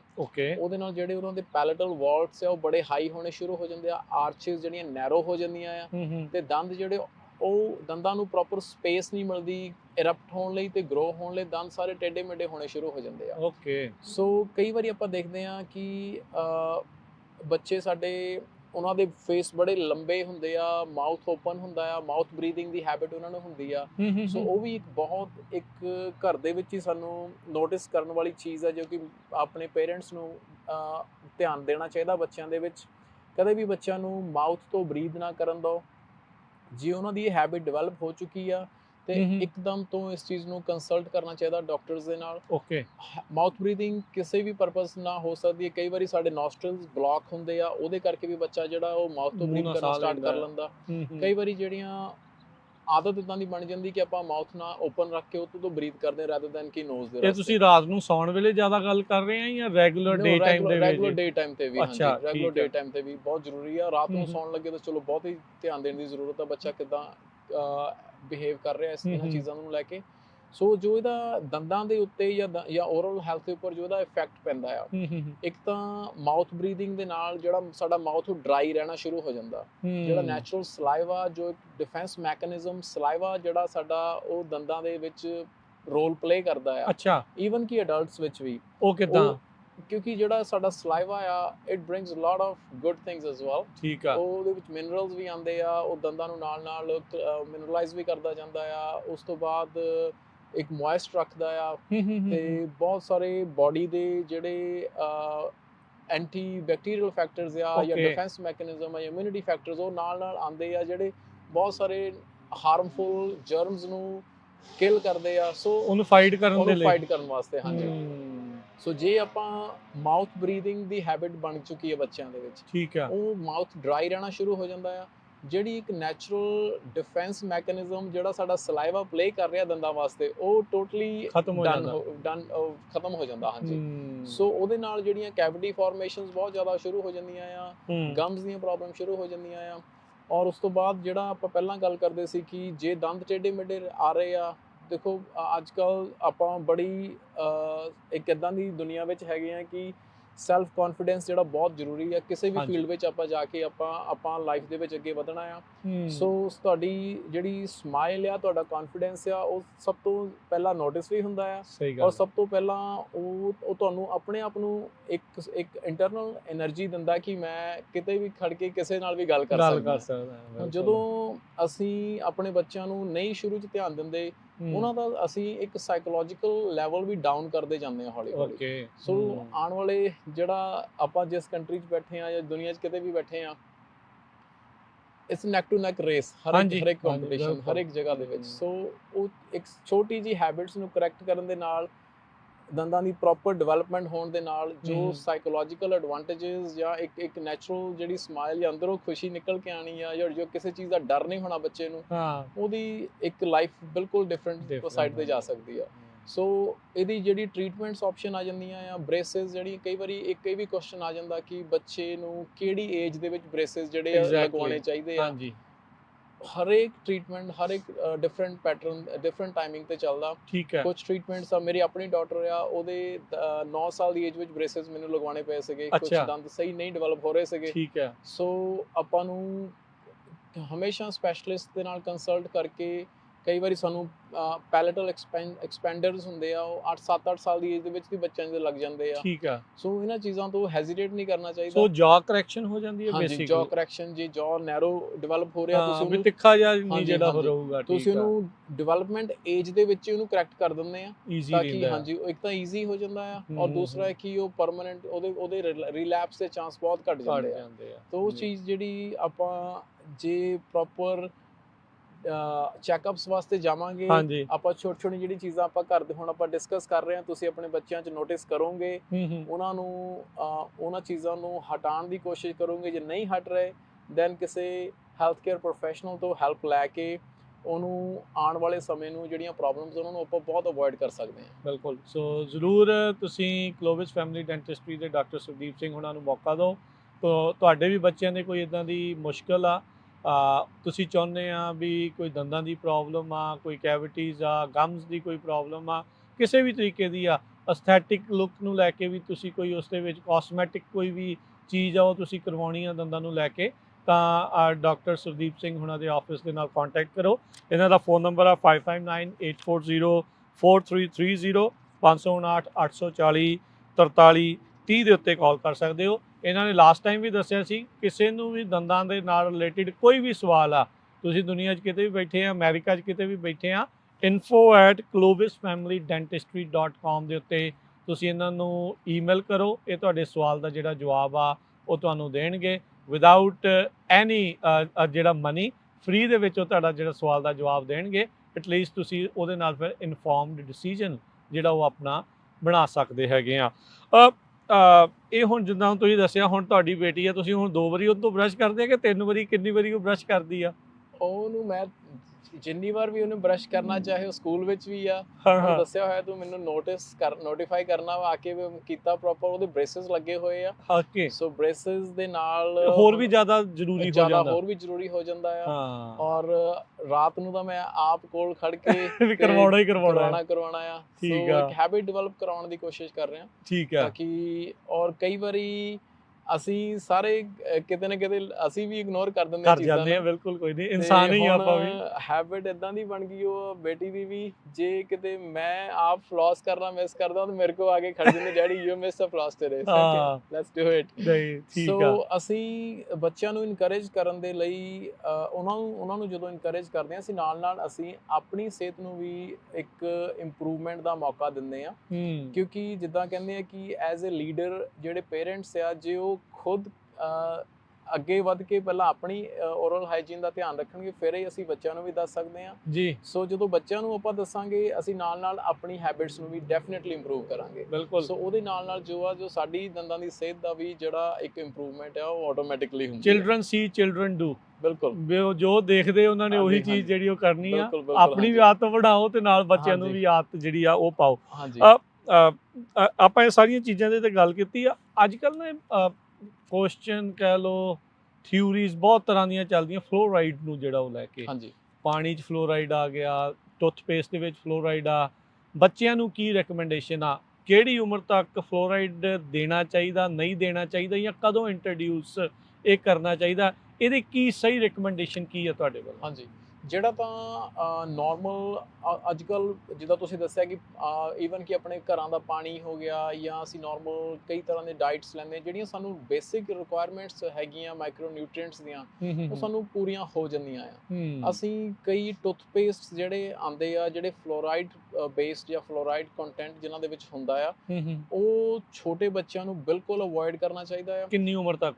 ਜਿੰਨੀ ਉਮਰ ਤੱਕ ਬੱਚਾ ਪ੍ਰੋਪਰ ਆਪ ਬਰਸ਼ ਕਰਨ ਜੋਗਾ ਨਹੀਂ ਹੋ ਜਾਂਦਾ, ਆਪ ਬਰਸ਼ ਕਰਕੇ ਜਿਹੜਾ ਉਹਦਾ ਪੇਸਟ ਆ ਉਹਨੂੰ ਪ੍ਰੋਪਰ ਬਾਹਰ ਆਪ ਸਪਿਟ ਕਰਨ ਜੋਗਾ ਨਹੀਂ ਹੋ ਜਾਂਦਾ, ਉਨੀ ਤੱਕ ਅਵੋਇਡ ਕਰੋ। ਅੱਜ ਕੱਲ੍ਹ ਬੜੇ ਵਧੀਆ ਆਪਣੇ ਟੁੱਥਪੇਸਟ ਮਿਲਦੇ ਆ ਜਿਹੜੇ ਫਲੋਰਾਈਡ ਫ੍ਰੀ ਹੁੰਦੇ ਆ ਛੋਟੇ ਬੱਚਿਆਂ ਵਾਸਤੇ। ਉਹਨਾਂ ਦੇ ਨਾਲ ਹੀ ਪ੍ਰੈਕਟਿਸ ਕਰਵਾਉਣੀ ਚਾਹੀਦੀ, ਉਹਨਾਂ ਦੇ ਨਾਲ ਹੀ ਉਹਨਾਂ ਨੂੰ ਪ੍ਰੋਪਰ ਬਰਸ਼ਿੰਗ ਦੀ ਹੈਬਿਟ ਡਿਵੈਲਪ ਕਰਨੀ ਚਾਹੀਦੀ ਆ। ਉਹਦਾ ਜੋ ਇੱਕ ਐਡਵਰਸ ਇਫੈਕਟ ਆ, ਜੇ ਬੱਚਾ ਉਸ ਫਲੋਰਾਈਡ ਨੂੰ ਸਵੈਲੋ ਕਰ ਲੈਂਦਾ ਆ, ਉਹਦੇ ਵਿੱਚ ਕੀ ਆ, ਫਲੋਰਾਈਡ ਦੀ ਕੰਸੈਂਟਰੇਸ਼ਨ ਬਹੁਤ ਹਾਈ ਹੁੰਦੀ ਹੈ ਥੋੜੀ ਜਿਹੀ ਚੀਜ਼ ਦੇ ਵਿੱਚ। ਜਦੋਂ ਜ਼ਿਆਦਾ ਕੰਸੈਂਟਰੇਸ਼ਨ ਨੂੰ ਆਪਾਂ ਸਵੈਲੋ ਕਰਦੇ ਆ ਤਾਂ ਕਈ ਤਰ੍ਹਾਂ ਦੇ ਜਿਹੜੇ ਬਾਡੀ ਨੂੰ ਇਫੈਕਟ ਪੈਂਦੇ ਆ, ਜਿਹੜਾ ਕਿ ਫਲੋਰੋਸਿਸ ਆ, ਬੋਨਸ ਤੇ ਇਫੈਕਟ ਪੈ ਸਕਦਾ ਆ, ਤੁਹਾਡੀ ਦੰਦਾਂ ਦੀ ਡਿਵੈਲਪਮੈਂਟ ਤੇ ਇਫੈਕਟ ਪੈ ਸਕਦਾ ਆ। ਸੋ ਸਾਰੀਆਂ ਚੀਜ਼ਾਂ ਨੂੰ ਅਵੋਇਡ ਕਰਨ ਵਾਸਤੇ ਹਰ ਇੱਕ ਟੂਥਪੇਸਟ ਦੇ ਉੱਪਰ ਇੱਕ ਏਜ ਰეკਮੈਂਡੇਸ਼ਨ ਲਿਖੀ ਹੁੰਦੀ ਹੈ। ਜਿਹੜੇ ਛੋਟੇ ਬੱਚਿਆਂ ਦਾ ਆਉਂਦਾ, ਤੁਸੀਂ ਪ੍ਰੋਪਰ ਉਹਨਾਂ ਇੰਸਟਰਕਸ਼ਨਸ ਨੂੰ ਫੋਲੋ ਕਰੋ। ਉਸ ਤੋਂ ਬਾਅਦ ਜਿਹੜਾ ਫਲੋਰਾਈਡ ਦਾ ਆਪਾਂ ਡਿਸਕਸ ਕੀਤਾ ਆ, ਸਿੰਪਲ ਉਹਦਾ ਆਨਸਰ ਇਹ ਹੈ ਕਿ ਜਿੰਨਾ ਟਾਈਮ ਤੁਹਾਡਾ ਬੱਚਾ ਆਪ ਬਰਸ਼ ਕਰਨ ਦੇ ਕਾਬਿਲ ਨਹੀਂ ਹੈ, ਉਹਨਾਂ ਟਾਈਮ ਉਹਨੂੰ ਤੁਸੀਂ ਉਹਨਾਂ ਟੂਥਪੇਸਟ ਨੂੰ ਅਵੋਇਡ ਕਰੋ। ਕਿੰਨੀ ਕੁ ਉਮਰ ਦੇ ਨਿਆਣਾ ਤੁਹਾਨੂੰ ਲੱਗਦਾ ਵੀ ਸਹੀ ਢੰਗ ਦੇ ਨਾਲ ਆਪ ਬਰਸ਼ ਕਰ ਲੈਂਦਾ ਆ? ਇਹ ਹੈਬਿਟ ਡਿਵੈਲਪ ਕਰਨ ਤੇ ਆ। ਕੁਝ ਬੱਚੇ ਜਿਹੜੇ ਆ 4-5 ਸਾਲ ਦੀ ਏਜ ਤੋਂ ਵੀ ਸ਼ੁਰੂ ਹੋ ਜਾਂਦੇ ਆ, ਕੁਝ ਬੱਚੇ 7-8 ਸਾਲ ਤੱਕ ਵੀ ਪੇਰੈਂਟਸ ਦੀ ਹੈਲਪ ਲੈਂਦੇ ਆ। ਸੋ ਜਿੰਨੀ ਜ਼ਿਆਦਾ ਆਪਾਂ ਉਹਨਾਂ ਨੂੰ ਪ੍ਰੈਕਟਿਸ ਕਰਵਾਵਾਂਗੇ, ਜਿੰਨੀ ਜ਼ਿਆਦਾ ਉਹਨਾਂ ਨੂੰ ਆਪਾਂ ਇਨਕਰੇਜਮੈਂਟ ਦੇਵਾਂਗੇ, ਥੋੜਾ ਇੰਡੀਪੈਂਡੈਂਟ ਉਹਨਾਂ ਨੂੰ ਪਰਫਾਰਮ ਕਰਨ ਦਿਓ, ਸਾਈਡ ਤੇ ਹੋ ਕੇ ਸੁਪਰਵਾਈਜ਼ ਕਰੋ, ਦੇਖੋ ਕਿੱਦਾਂ ਚੱਲ ਰਿਹਾ, ਕੀ ਕਰ ਰਹੇ ਆ। ਸੋ ਹਰ ਇੱਕ ਪੇਰੈਂਟਸ ਨੂੰ ਇਹ ਡਿਸੀਜਨ ਜਿਹੜਾ ਆਪ ਲੈਣਾ ਪਏਗਾ, ਤੇ ਉਹਦੇ ਵਿੱਚ ਇਹ ਹੈ ਕਿ ਤੁਸੀਂ ਇਨਕਰੇਜ ਕਰੋ। ਜਦੋਂ ਲੱਗ ਰਿਹਾ ਕਿ ਬੱਚਾ ਤੁਹਾਡਾ ਆਪ ਆਪਣਾ ਬਰਸ਼ ਕਰਨ ਲਈ ਕਾਬਿਲ ਹੋ ਗਿਆ, ਉਦੋਂ ਤੁਸੀਂ ਕਿਸੇ ਹੈਲਥ ਕੇਅਰ ਪ੍ਰੋਫੈਸ਼ਨਲ ਨਾਲ ਕੰਸਲਟ ਕਰ ਸਕਦੇ ਹੋ ਕਿ ਇਹਨੂੰ ਫਲੋਰਾਈਡ ਟੂਥਪੇਸਟ ਆਪਾਂ ਸਟਾਰਟ ਕਰ ਦਈਏ ਜਾਂ ਨਾ ਕਰੀਏ। ਤੇ ਜਿੱਦਾਂ ਵੀ ਰეკਮੈਂਡੇਸ਼ਨ ਉਹਨਾਂ ਦੀ ਮਿਲਦੀਆਂ, ਤੁਸੀਂ ਉਹਦੇ ਅਕੋਰਡਿੰਗਲੀ ਫੋਲੋ ਕਰ ਸਕਦੇ ਹੋ। ਪਰ ਜਿੰਨਾ ਟਾਈਮ ਆਪ ਨਹੀਂ ਕਰਦਾ, ਉਹਨਾਂ ਟਾਈਮ ਤਾਂ ਬਿਲਕੁਲ ਨਹੀਂ, ਬਿਲਕੁਲ ਫਲੋਰਾਈਡ ਜਿਹੜਾ ਨਾ ਦੋ। ਹਾਂਜੀ, ਅੱਜ ਕੱਲ੍ਹ ਇੱਕ ਪਾਣੀ ਜ਼ੋਰ ਨਾਲ ਮਾਰਨ ਵਾਲਾ ਜਿਹੜਾ ਵਾਟਰ ਪਿਕ ਵੀ ਆ, ਉਹ ਰਿਕਮੈਂਡ ਕਰਦੇ ਆ ਤੁਸੀਂ ਕਿ ਨਹੀਂ ਕਰਦੇ? Like just not for kids, ਬਾਕੀਆਂ ਦੇ ਲਈ ਵੀ ਉਹਦੀ ਜਿਹੜੀ ਰეკਮੈਂਡੇਸ਼ਨਸ ਆ, ਉਹ ਡਿਫਰੈਂਟ ਤਰ੍ਹਾਂ ਦੇ ਨਾਲ ਆਪਾਂ ਉਹਦੇ ਬਾਰੇ ਡਿਸਕਸ ਕਰਾਂਗੇ। ਜਿੱਦਾਂ ਜੇ ਤਾਂ ਆਪਾਂ ਉਹਨੂੰ ਕਹੀਏ ਕਿ ਉਹ ਰੈਗੂਲਰ ਫਲੌਸ ਨੂੰ ਜੋ ਰਿਪਲੇਸ ਕਰਦਾ ਆ ਉਹ ਬਿਲਕੁਲ ਨਹੀਂ। ਬਿਲਕੁਲ ਨਹੀਂ। ਕਿਉਂਕਿ ਜਿੰਨਾ ਮਰਜੀ ਆਪਾਂ ਕਹਿ ਲਈ ਜੋ ਇੱਕ ਦੰਦਾਂ ਦਾ ਟਾਈਟ ਕੰਟੈਕਟ ਹੈਗਾ ਆ ਹਾਂ ਹਾਂ ਹਾਂ। ਉਹਦੇ ਵਿੱਚੋਂ ਇੱਕ ਸਿਰਫ ਥ੍ਰੈਡ ਫਲੌਸ ਹੀ ਪ੍ਰੋਪਰ ਜਿਹੜੀ ਪਾਸ ਹੋ ਸਕਦੀ ਹੈ। ਹੁਣ ਜਦੋਂ ਆਪਣੇ ਫੂਡ ਆਪਾਂ ਖਾਂਦੇ ਆ ਉਹ ਦੰਦਾਂ ਦੇ ਕੰਟੈਕਟ ਦੇ ਵਿੱਚ ਜਾ ਕੇ ਸਟਕ ਹੁੰਦਾ ਆ, ਤਾਂ ਹੀ ਜ਼ਬਾਨ ਮਾਰਦੇ ਰਹਿੰਦੇ ਨਾ ਫਿਰ ਹਾਂਜੀ ਆਪਾਂ ਹਾਂਜੀ ਵਿੱਚ। ਬਿਲਕੁਲ। ਸੋ ਉਹ ਜਿਹੜਾ ਆ ਵਾਟਰ ਪਿਕ ਜਿਹੜੀ ਆ ਉਹਨੂੰ ਪ੍ਰੋਪਰ ਨਹੀਂ ਸਾਫ਼ ਕਰਦੀ। ਨਹੀਂ ਕਰ ਜਦੋਂ ਸਕਦੀ। ਪਾਣੀ ਕੰਟੈਕਟਸ ਨੂੰ ਟੱਚ ਕਰਦਾ ਉਹ ਡਿਸਿਪੇਟ ਕਰ ਜਾਂਦਾ ਹੈ। ਬਾਕੀ ਜਦੋਂ ਅਸੀਂ ਬ੍ਰੇਸਿਸ ਲਗਵਾਏ ਹੁੰਦੇ ਆ ਜਾਂ ਅਸੀਂ ਜਿੱਦਾਂ ਹੁਣ ਅਡਲਟਸ ਦੇ ਵਿੱਚ ਇੰਪਲਾਂਟ ਸਪੋਰਟਡ ਡੈਂਚਰਸ ਚੱਲ ਰਹੇ ਆ, ਹਾਂਜੀ ਜਦੋਂ ਉਹ ਚੀਜ਼ਾਂ ਜਿਹੜੀਆਂ ਇਦਾਂ ਦਾ ਆਪਾਂ ਟ੍ਰੀਟਮੈਂਟ ਲਿਆ ਹੁੰਦਾ ਦੈਨ ਵਾਟਰ ਪਿਕ ਬਹੁਤ ਜ਼ਿਆਦਾ ਜ਼ਰੂਰੀ ਹੋ ਜਾਂਦੀ ਆ। ਓਕੇ ਹੁਣ ਜਦੋਂ ਆਪਾਂ ਬ੍ਰੇਸਿਸ ਲੱਗੇ ਆ it's very easy to wash around, pressure wash ਹੋ ਜਾਂਦਾ, ਪ੍ਰੈਸ਼ਰ ਵਾਸ਼ ਹੋ ਜਾਂਦੇ ਸਾਡੇ ਹਾਂ। ਬ੍ਰੈਕਟਸ ਤੇ। ਉਹਦੇ ਨਾਲ ਜਿਹੜਾ ਆ ਫੂਡ ਵਗੈਰਾ ਕਈ ਵਾਰੀ ਬ੍ਰਸ਼ ਨਹੀਂ ਹਰ ਕੋਨੇ ਤੇ ਪਹੁੰਚਦਾ ਬ੍ਰੇਸਿਸ ਦੇ ਬ੍ਰੈਕਟਸ ਤੇ, ਤਾਂ ਉਹਦੇ ਵਿੱਚ ਬਹੁਤ ਹੈਲਪਫੁਲ ਆ। Normal healthy individuals the best and easy is the thread floss ਤੇ ਹਾਂਜੀ ਬ੍ਰਸ਼ ਐਂਡ ਫਲੌਸ, ਜ਼ਿਆਦਾ ਫੈਂਸੀ ਜਾਣ ਦੀ ਜ਼ਰੂਰਤ ਨਹੀਂ, ਜ਼ਿਆਦਾ ਫੈਂਸੀ। ਤੇ ਬਾਕੀ ਹਰ ਇੱਕ ਪਰਸਨ ਦੀਆਂ ਨੀਡਸ ਤੇ ਉਹਨੇ ਜ਼ਰੂਰਤ ਦੇ ਅਕੋਰਡਿੰਗਲੀ ਰეკਮੈਂਡੇਸ਼ਨਸ ਹੁੰਦੀਆਂ ਡਿਫਰੈਂਟ। ਬੱਚਿਆਂ ਦੇ ਲਈ ਕਿਹੜਾ ਟੁੱਥਬ੍ਰਸ਼ ਤੁਸੀਂ ਰਿਕਮੈਂਡ ਕਰਦੇ ਆ, ਰੋਟੇਟਿੰਗ ਹੈਡ ਜਾਂ ਮੈਨੂਅਲ ਵਾਲਾ? ਇਹ ਵੀ ਨਿਆਣਿਆਂ ਨੂੰ ਜੀ ਵੀ ਕਰਦਾ ਹੈ ਕਈ ਚੀਜ਼ਾਂ ਦੇ ਲਈ, ਜ਼ਿਆਦਾ ਕਾਰਗਰ ਕਿਹੜਾ ਆ? ਇਲੈਕਟ੍ਰਿਕ ਟੂਥਬ੍ਰਸ਼ ਜਿਹੜਾ ਆ ਉਹ ਹਮੇਸ਼ਾ ਹੀ ਇੱਕ ਐਡਵਾਂਟੇਜ ਹੁੰਦਾ ਉਹਦਾ, ਠੀਕ ਆ, ਕਿਉਂਕਿ ਜੋ ਉਹਦੀਆਂ ਨੰਬਰ ਆਫ ਸਟ੍ਰੋਕਸ ਆ ਆਪਾਂ ਦੇਖਦੇ ਵੀ ਆ ਉਹ ਪ੍ਰੋਪਰ ਪਲਾਕ ਦੀ ਰਿਮੂਵਲ ਹੋ ਜਾਂਦੀ ਆ। ਓਕੇ। ਤੇ ਬਰਸ਼ਿੰਗ ਮੈਨੂਅਲ ਇਲੈਕਟ੍ਰਿਕ ਚਲੋ ਇਹ ਸਟਿਲ ਇੱਕ ਡਿਫਰੈਂਟ ਕਨਸੈਪਟ ਆ। ਜੋ ਸਾਨੂੰ ਚੀਜ਼ ਦਾ ਧਿਆਨ ਰੱਖਣਾ ਚਾਹੀਦਾ ਉਹ ਇਹ ਆ, ਜਦੋਂ ਸਾਡੇ ਬੱਚੇ ਬਰਸ਼ ਕਰ ਰਹੇ ਆ ਜਾਂ ਅਸੀਂ ਉਹਨਾਂ ਨੂੰ ਜਦੋਂ ਮੋਨੀਟਰ ਕਰ ਰਹੇ ਆ, ਸਭ ਤੋਂ ਇੰਪੋਰਟੈਂਟ ਚੀਜ਼ ਇਹ ਆ ਕਿ ਉਹ ਹਰੇਕ ਦੰਦ ਦੇ ਹਰੇਕ ਸਰਫੇਸ ਨੂੰ ਕਲੀਨ ਕਰ ਰਹੇ ਆ ਜਾਂ ਨਹੀਂ ਕਰ ਰਹੇ। ਓਕੇ। ਸੋ 2 ਤੋਂ 3 ਮਿੰਟ ਦਾ ਟਾਈਮ ਜਿਹੜਾ ਜ਼ਰੂਰ ਉਹਨਾਂ ਨੂੰ ਦੇਣਾ ਚਾਹੀਦਾ ਆ ਪ੍ਰੋਪਰ ਬਰਸ਼ਿੰਗ ਵਾਸਤੇ। ਇੱਕ ਸਾਈਡ ਤੋਂ ਸਟਾਰਟ ਕਰਕੇ ਦੂਜੀ ਸਾਈਡ ਜਾਣ, ਫਿਰ ਅੰਦਰਲੇ ਸਰਫੇਸਿਸ ਤੇ ਆਣ। ਸੋ ਉਹਨੂੰ ਪ੍ਰੋਪਰ, ਜੇ ਤਾਂ ਆਪਾਂ ਮੈਨੂਅਲ ਟੂਥਬ੍ਰਸ਼ ਯੂਜ਼ ਕਰ ਰਹੇ ਆ ਤਾਂ ਉਹਨੂੰ ਸਰਕੂਲਰ ਮੋਸ਼ਨ ਸਭ ਤੋਂ ਬੈਸਟ ਹੁੰਦਾ ਆ। ਓਕੇ। ਜੇ ਆਪਾਂ ਇਲੈਕਟ੍ਰਿਕ ਟੂਥਬ੍ਰਸ਼ ਯੂਜ਼ ਕਰ ਰਹੇ ਆ ਤਾਂ ਉਹਦੀਆਂ ਵਾਈਬ੍ਰੇਸ਼ਨਸ ਹੀ ਇਨਫ ਹੁੰਦੀਆਂ। ਤੇ ਬਟ ਇਹ ਹੈ ਕਿ ਮੋਸਟ ਇੰਪੋਰਟੈਂਟ ਚੀਜ਼ ਇਹ ਆ ਕਿ ਆਪਾਂ ਹਰ ਸਰਫੇਸ ਨੂੰ ਕਲੀਨ ਕਰ ਰਹੇ ਹਾਂ ਜਾਂ ਨਹੀਂ ਕਰ ਰਹੇ। ਜੇ ਆਪਾਂ ਉੱਪਰੋਂ ਹੀ ਮਾਰ ਕੇ ਕਰ ਲਿਆ ਤਾਂ ਉਹਦਾ ਕੋਈ ਐਡਵਾਂਟੇਜ ਨਹੀਂ ਜਿਹੜਾ ਹੋਣਾ। ਅੱਛਾ, ਤੁਸੀਂ ਮਿਨਰਲਸ ਦੀ ਗੱਲ ਕੀਤੀ ਸੀ, ਦੰਦਾਂ ਦੇ ਪਿਛਲੇ ਪਾਸੇ ਜ਼ਿਆਦਾਤਰ ਲੋਕ ਸਿੱਧੇ ਜਾਂ ਸਾਈਡਾਂ ਤੇ ਐਂ ਕਰਕੇ ਤਾਂ ਕਰ ਲੈਂਦੇ, ਪਿਛਲੇ ਪਾਸੇ ਰਹਿ ਜਾਂਦਾ ਆ, ਉਹ ਕਿੰਨਾ ਕੁ ਇੰਪੋਰਟੈਂਟ ਆ? ਬਹੁਤ ਜ਼ਿਆਦਾ ਇੰਪੋਰਟੈਂਟ ਆ, ਕਿਉਂਕਿ ਜਿਸ ਤਰ੍ਹਾਂ ਆਪਾਂ ਉਹੀ ਗੱਲ ਕਰਕੇ ਹਟੇ ਆ ਕਿ ਹਰ ਇੱਕ ਸਰਫੇਸ ਨੂੰ ਕਲੀਨ ਕਰਨਾ ਬਹੁਤ ਜ਼ਰੂਰੀ ਆ। ਜੋ ਆਪਾਂ ਸਾਰੇ ਆਪਣੇ ਘਰਾਂ ਵਿੱਚ ਇੱਕ ਬੜੀ ਕਾਮਨ ਚੀਜ਼ ਨੋਟਿਸ ਕਰਦੇ ਆ ਕਿ ਸਾਡੇ ਜਿਹੜੇ ਥੱਲੇ ਵਾਲੇ ਦੰਦਾਂ ਦੇ ਅੰਦਰਲੀ ਸਾਈਡ ਤੇ ਬਹੁਤ ਜ਼ਿਆਦਾ ਕੈਲਕੂਲਸ ਜੰਮਣਾ ਸ਼ੁਰੂ ਹੋ ਜਾਂਦਾ, ਜਿਹਨੂੰ ਆਪਾਂ ਪੰਜਾਬੀ 'ਚ ਘਰੇੜਾ ਵੀ ਕਹਿੰਦੇ ਆ। ਤੇ ਉਹਦੀ ਵਜ੍ਹਾ ਸਿਰਫ ਇੱਕੋ ਹੀ ਆ ਕਿ ਉਸ ਏਰੀਏ ਨੂੰ ਆਪਾਂ ਪ੍ਰੋਪਰ ਕਲੀਨ ਨਹੀਂ ਕਰਦੇ, ਆਪਣੇ ਸਰਫੇਸਿਸ ਬ੍ਰਸ਼ਸ ਦੇ ਆਪਾਂ ਉੱਥੇ ਨਹੀਂ ਲੈ ਕੇ ਜਾਂਦੇ। ਔਰ ਰਾਈਟ ਬਿਹਾਈਂਡ ਦੋਜ਼ ਏਰੀਆਜ਼ ਸਾਡੀਆਂ ਸਲਾਈਵਰੀ ਡਕਟਸ ਹੁੰਦੀਆਂ ਜਿਹੜੀਆਂ ਸਲਾਈਵਾ ਸਿਕਰੀਟ ਕਰਦੀਆਂ ਬਾਡੀ 'ਚੋਂ ਆ ਕੇ, ਤੇ ਉਹਦੇ ਤੇ ਇੱਕ ਪਲਾਕ ਦੀ ਲੇਅਰ ਪਹਿਲੇ ਜੰਮੀ ਹੁੰਦੀ ਆ। ਉੱਪਰੋਂ ਸਾਡਾ ਸਲਾਈਵਾ ਸਾਰੇ ਬਾਡੀ 'ਚੋਂ ਮਿਨਰਲਸ ਲੈ ਕੇ ਆਉਂਦਾ ਆ, ਉਹਨੂੰ ਪਲਾਕ ਨੂੰ ਹੌਲੀ ਹੌਲੀ ਮਿਨਰਲਾਈਜ਼ ਕਰਕੇ ਉਹਦੇ ਤੇ ਪਰਮਾਨੈਂਟ ਕਰ ਦਿੰਦਾ, ਕ੍ਰਿਸਟਲ ਬਣ ਜਾਂਦੇ ਉਹਦੇ ਬਸ। ਉਹ ਜਿਹੜੇ ਆ, ਸੋ ਉਹਦੀ ਵਜ੍ਹਾ ਕਰਕੇ ਸਾਡੇ ਜਿਹੜੇ ਅੰਦਰਲੀ ਸਾਈਡ ਦੇ ਦੰਦਾਂ ਦੇ ਥੱਲੇ ਵਾਲੇ ਦੰਦਾਂ ਦੇ ਜਾਂ ਉੱਪਰ ਵਾਲੇ ਦੰਦਾਂ ਦੇ ਬਕਲ ਸਰਫੇਸਿਸ ਦੇ ਜਿੱਥੇ ਸਲਾਈਵਰੀ ਡਕਟਸ ਜਿਹੜੀਆਂ ਸਲਾਈਵਾ ਸਿਕਰੀਟ ਕਰਦੀਆਂ, ਸਾਡਾ ਬਹੁਤ ਹੈਵੀ ਕੈਲਕੂਲਸ ਬਣਨਾ ਸ਼ੁਰੂ ਹੋ ਜਾਂਦਾ। ਸੋ ਇਸ ਕਰਕੇ ਬਹੁਤ ਇੰਪੋਰਟੈਂਟ ਆ ਕਿ ਆਪਾਂ ਹਰੇਕ ਦੰਦ ਦੇ ਹਰੇਕ ਸਰਫੇਸ ਨੂੰ ਪ੍ਰੋਪਰ ਕਲੀਨ ਕਰੀਏ, ਪ੍ਰੋਪਰ ਟਾਈਮ ਦਈਏ। ਕੋਈ ਰਸ਼ ਵਾਲਾ ਕੰਮ ਨਹੀਂ ਇਹਦੇ ਵਿੱਚ, ਤਸੱਲੀ ਨਾਲ 2 ਤੋਂ 3 ਮਿੰਟ ਲਗਾ ਕੇ ਉਦੋਂ ਬਰਸ਼ਿੰਗ ਕੀਤੀ ਹੋਵੇ ਤਾਂ ਆਪਾਂ ਬੜੇ ਆਰਾਮ ਨਾਲ ਸਾਰਾ ਸਰਫੇਸਿਸ ਕਲੀਨ ਕਰ ਸਕਦੇ ਹਾਂ। ਬਿਲਕੁਲ। ਸੋ ਤੁਹਾਡਾ ਵੀ ਕਿਸੇ ਵੀ ਤਰੀਕੇ ਦਾ ਦੰਦਾਂ ਨੂੰ ਲੈ ਕੇ ਕੋਈ ਵੀ ਸਵਾਲ ਆ, ਕੰਮ ਆ, ਤੁਸੀਂ ਜ਼ਰੂਰ ਪਹੁੰਚੋ ਗਲੋਬਿਸ ਦੇ ਵਿੱਚ।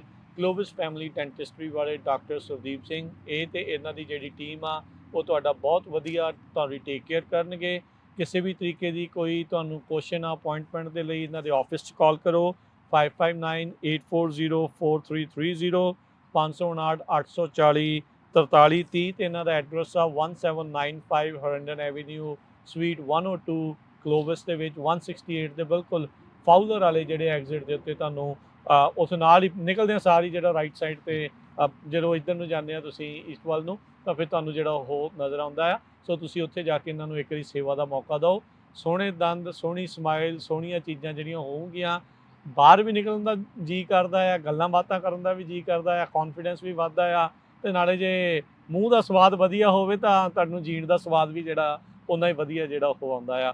ਬਿਲਕੁਲ ਜੀ। ਸੋ ਡਾਕਟਰ ਸਾਹਿਬ ਜਾਂਦੇ ਜਾਂਦੇ ਤੁਸੀਂ ਕੁਝ ਹੋਰ ਕਹਿਣਾ ਚਾਹੁੰਦੇ ਆ, ਕੁਝ ਦੱਸਣਾ ਚਾਹੁੰਦੇ ਆ? ਬਸ ਇਹੀ ਕਿ ਜਿਸ ਤਰ੍ਹਾਂ ਆਪਾਂ ਸ਼ੁਰੂ ਵਿੱਚ ਵੀ ਜਾਂ ਆਪਣੇ ਪਹਿਲੇ ਪ੍ਰੋਗਰਾਮਾਂ ਵਿੱਚ ਵੀ ਅਸੀਂ ਬੇਨਤੀ ਕੀਤੀ ਆ ਕਿ ਆਪਣਾ ਧਿਆਨ ਰੱਖੋ, ਦੰਦਾਂ ਦਾ ਧਿਆਨ ਰੱਖੋ, ਆਪਣੀ ਸਿਹਤ ਦਾ ਧਿਆਨ ਰੱਖੋ, ਕਿਉਂਕਿ ਇੱਕ ਕਹਾਵਤ ਹੈ ਕਿ ਆਪਾਂ ਬਹੁਤ ਵਾਰੀ ਪਹਿਲਾਂ ਵੀ ਜ਼ਿਕਰ ਕਰ ਚੁੱਕੇ ਹਾਂ ਕਿ ਕਹਿੰਦੇ ਅੱਖਾਂ ਗਈਆਂ ਤੇ ਸਵਾਦ, ਅੱਖਾਂ ਗਈਆਂ ਤੇ ਜਹਾਨ ਗਿਆ ਤੇ ਦੰਦ ਗਏ ਤਾਂ ਸਵਾਦ ਗਿਆ। ਤੇ ਉਹ ਬਹੁਤ ਇੰਪੋਰਟੈਂਟ ਆ ਆਪਣੇ ਦੰਦਾਂ ਦੀ ਸਿਹਤ ਦਾ ਧਿਆਨ ਰੱਖਣਾ। ਆਪਣੇ ਬੱਚਿਆਂ ਨੂੰ ਵੀ ਇਨਕਰੇਜ ਕਰੋ। ਤੇ ਉਸ ਤੋਂ ਬਾਅਦ 2 ਸਿੰਪਲ ਚੀਜ਼ਾਂ ਆ, ਘਰ ਦੇ ਵਿੱਚ 2 ਵਾਰੀ ਤੁਸੀਂ ਬ੍ਰਸ਼ ਤੇ ਫਲੌਸ ਕਰੋ ਤੇ ਬੱਚਿਆਂ ਨੂੰ ਵੀ ਇਨਕਰੇਜ ਕਰੋ। ਹਰ 6 ਮਹੀਨੇ ਬਾਅਦ ਰੈਗੂਲਰ ਪ੍ਰੋਫੈਸ਼ਨਲ ਕਲੀਨਿੰਗਸ ਤੇ ਚੈੱਕਅਪਸ ਕਰਵਾਉਂਦੇ ਰਹੋ ਤੇ ਸਾਰੀ ਲਾਈਫ ਤੁਹਾਨੂੰ ਦੰਦਾਂ ਦੇ ਵਿੱਚ ਨਾਲ ਸੰਬੰਧਿਤ ਕੋਈ ਵੀ ਪ੍ਰੋਬਲਮ ਨਹੀਂ ਆਏਗੀ। ਬਾਕੀ ਜੇ ਤੁਹਾਨੂੰ ਸਾਡੇ ਤੋਂ ਕੋਈ ਵੀ ਕੁਐਸਚਨ ਆ, ਅਸੀਂ ਇੱਕ ਫ੍ਰੀ ਸੈਕੰਡ ਓਪੀਨੀਅਨਸ ਜਿਹੜੀਆਂ ਥਰੂ ਈਮੇਲਸ ਦਿੰਦੇ ਆ। ਸਾਡੀ ਈਮੇਲ ਹੈ info@clovisfamilydentistry.com ਤੇ ਇਹਦੇ ਤੇ ਤੁਸੀਂ ਸਾਨੂੰ ਈਮੇਲ ਕਰਕੇ ਸਾਡੀ ਟੀਮ ਆਫ ਐਕਸਪਰਟ ਡਾਕਟਰਸ ਜਿਹੜੀ ਆ ਉਹ ਤੁਹਾਨੂੰ ਰਿਸਪੌਂਡ ਕਰੇਗੀ। ਤੇ ਤੁਹਾਡਾ ਕੋਈ ਵੀ ਕੁਐਸਚਨ ਆ, ਤੁਸੀਂ ਵਰਲਡ ਵਾਈਡ ਕੋਈ ਵੀ ਸਾਡਾ ਕੁਐਸਚਨ ਆਪਣਾ ਡਿਸਕਸ ਕਰ ਸਕਦੇ ਹੋ। ਤੇ ਬਾਕੀ ਲਾਸਟ ਦੇ ਵਿੱਚ ਮੈਂ ਰਾਜਕਰਨਵੀਰ ਭਾਜੀ ਦਾ ਵੀ ਬਹੁਤ ਥੈਂਕਫੁਲ ਹਾਂ ਕਿ ਸਾਨੂੰ ਮੌਕਾ ਦਿੰਦੇ ਆ, ਅਸੀਂ ਆਪਣੀ ਆਵਾਜ਼ ਜਿਹੜੀ ਆ ਕਮਿਊਨਿਟੀ ਤੱਕ ਲੈ ਕੇ ਜਾਂਦੇ ਆ। ਸਾਡਾ ਜੋ ਮੇਨ ਮਕਸਦ ਇਸ ਪ੍ਰੋਗਰਾਮ ਦਾ ਆ ਜਸਟ ਇੱਕ ਓਰਲ ਹੈਲਥ ਅਵੇਅਰਨੈਸ ਆ। ਕਹਿੰਦੇ ਆ ਕਿ prevention is better than cure. ਜੇ ਆਪਾਂ ਪ੍ਰੋਬਲਮਸ ਨੂੰ ਪ੍ਰੀਵੈਂਟ ਕਰ ਲਈਏ ਤਾਂ ਉਹ ਇਲਾਜ ਤੋਂ ਬਹੁਤ ਜ਼ਿਆਦਾ ਫਾਇਦੇਮੰਦ ਆ। ਡੈਂਟਿਸਟਰੀ ਜਿਹੜੀ ਆ ਇਸ ਕੰਟਰੀ ਦੇ ਵਿੱਚ ਜਾਂ ਕਿਸੇ ਵੀ ਵਰਲਡ ਦੇ ਕੋਨੇ ਦੇ ਵਿੱਚ ਐਕਸਪੈਂਸਿਵ ਨਹੀਂ ਹੈਗੀ। ਅਸੀਂ ਉਹਦੀ ਨਿਗਲੈਕਟ ਤੇ ਜਿਹੜੀ ਡਿਲੇ ਕਰ ਦਿੰਦੇ ਆ ਉਹ ਉਹਨੂੰ ਐਕਸਪੈਂਸਿਵ ਬਣਾ ਦਿੰਦੀ ਆ। ਸੋ ਆਪਣੀਆਂ ਰੂਟੀਨ ਪ੍ਰੀਵੈਂਟਿਵ ਕੇਅਰਸ ਦਾ ਧਿਆਨ ਰੱਖੋ। ਤੇ ਕਿਸੇ ਤਰ੍ਹਾਂ ਦਾ ਵੀ ਤੁਹਾਨੂੰ ਕੁਐਸਚਨ ਆ, ਤੁਸੀਂ ਵਰਲਡ ਦੇ ਕਿਸੇ ਵੀ ਕੋਨੇ ਤੇ ਬੈਠ ਕੇ ਸਾਡਾ ਇਹ ਪ੍ਰੋਗਰਾਮ ਦੇਖ ਰਹੇ ਹੋ, ਤੁਸੀਂ ਆਪਣੇ ਲੋਕਲ ਡੈਂਟਲ ਪ੍ਰੋਵਾਈਡਰਸ ਕੋ ਜਾ ਕੇ ਆਪਣੀਆਂ ਚੈੱਕਅਪਸ ਤੇ ਕਲੀਨਿੰਗਸ ਕਰਵਾਓ। ਤੇ ਕੋਈ ਸਾਡੇ ਲਈ ਕੋਈ ਵੀ ਕੁਐਸਚਨ ਹੈ, ਅਸੀਂ ਹਰ ਟਾਈਮ ਤੇ ਹਾਜ਼ਰ ਹਾਂ ਤੁਹਾਡੇ ਵਾਸਤੇ। ਜਾਂਦੇ ਇਨਫੈਕਟ ਸੌਰੀ ਮੈਂ ਭੁੱਲ ਗਿਆ ਪਹਿਲਾਂ, ਯੂਮੀ ਜਿਹੜੀ ਤੁਹਾਡੀ ਐਡਵਾਂਸਡ ਰੋਬੋਟਿਕਸ ਵਾਲੀ ਇੰਪਲਾਂਟ ਵਾਲੀ ਰੋਬੋਟ ਆ, ਉਹਦੇ ਤੁਹਾਨੂੰ 2 ਅਵਾਰਡ ਮਿਲੇ ਆ ਤੁਹਾਡੇ ਸੈਂਟਰ ਨੂੰ ਵੀ ਤੁਹਾਨੂੰ ਵੀ ਐਜ਼ ਏ ਡਾਕਟਰ। ਸਭ ਤੋਂ ਪਹਿਲਾਂ ਤਾਂ ਬਹੁਤ ਵਧਾਈ, congratulation. So centre of excellence ਤੇ ਡਾਕਟਰ ਆਫ ਐਕਸੀਲੈਂਸ ਉਹਦੇ ਲਈ ਬਹੁਤ ਵਧਾਈ। ਥੋੜਾ ਦੱਸ ਦਿਓ ਇਸ ਯੂਮੀ ਜਿਹੜੇ ਰੋਬੋਟ ਇੰਪਲਾਂਟ ਆ ਉਹਦੇ ਬਾਰੇ। ਹਾਂਜੀ, ਸੋ ਰੋਬੋਟਿਕ ਡੈਂਟਿਸਟਰੀ ਅਸੀਂ ਸੈਂਟਰਲ ਕੈਲੀਫੋਰਨੀਆ ਦੇ ਵਿੱਚ ਲੈ ਕੇ ਆਏ ਹਾਂ। ਅਸੀਂ ਅੱਜ ਆਪਣੇ ਏਰੀਏ ਦੇ 150 ਮਾਈਲ ਰੇਡੀਅਸ ਦੇ ਵਿੱਚ ਸਿਰਫ ਤੇ ਸਿਰਫ 2 ਪ੍ਰੈਕਟਿਸਿਸ ਆ ਜਿਹੜੀਆਂ ਰੋਬੋਟਿਕ ਦੇ ਨਾਲ ਡੈਂਟਿਸਟਰੀ ਕਰਦੇ ਆ। ਤੇ ਅਸੀਂ ਬੜੇ ਪ੍ਰਾਊਡ ਨਾਲ ਕਹਿੰਦੇ ਆ ਕਿ ਅਸੀਂ we are one of them। ਤੇ ਉਹਨਾਂ ਦੀ ਇੱਕ ਕੈਟੇਗਰੀ ਹੈ ਕਿ ਜੇ ਤੁਸੀਂ ਮਿਨੀਮਮ ਨੰਬਰ ਆਫ ਇੰਪਲਾਂਟਸ ਪਲੇਸ ਕਰਦੇ ਆ then they give you sum awards. ਠੀਕ ਹੈ। ਸੋ ਜਿਹੜਾ ਉਹਨਾਂ ਦਾ ਸੈਂਟਰ ਆਫ ਐਕਸੀਲੈਂਸ ਦਾ ਅਵਾਰਡ ਆ, ਜੇ ਤੁਸੀਂ 1 ਸਾਲ ਦੇ ਦੌਰਾਨ 250 ਇੰਪਲਾਂਟ ਪਲੇਸ ਕਰਦੇ ਹੋ ਰੋਬੋਟ ਦੇ ਨਾਲ, then they give you centre of excellence award. ਤੇ ਜੇ ਕੋਈ ਡਾਕਟਰ 1 ਸਾਲ ਦੇ ਵਿੱਚ ਮਿਨੀਮਮ 150 ਇੰਪਲਾਂਟ ਪਲੇਸ ਕਰਦਾ ਆ, then they give him a doctor of excellence award. So ਅਸੀਂ ਉਸ ਵਾਹਿਗੁਰੂ ਦਾ ਬਹੁਤ ਥੈਂਕਫੁਲ ਕਰਦੇ ਹਾਂ ਕਿ ਸਾਨੂੰ ਇਹ ਪਿਛਲੇ ਸਾਲ ਇਹ ਦੋਨੇ ਅਵਾਰਡ ਜਿਹੜੇ ਮਿਲੇ ਆ।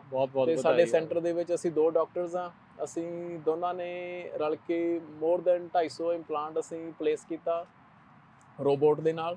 ਤੇ ਜਿਹੜਾ 150 ਇੰਪਲਾਂਟ ਪਲੇਸ ਕਰਨ ਉਹ ਮੈਂ ਕੀਤਾ ਕਲੋਜ਼ ਟੂ 190।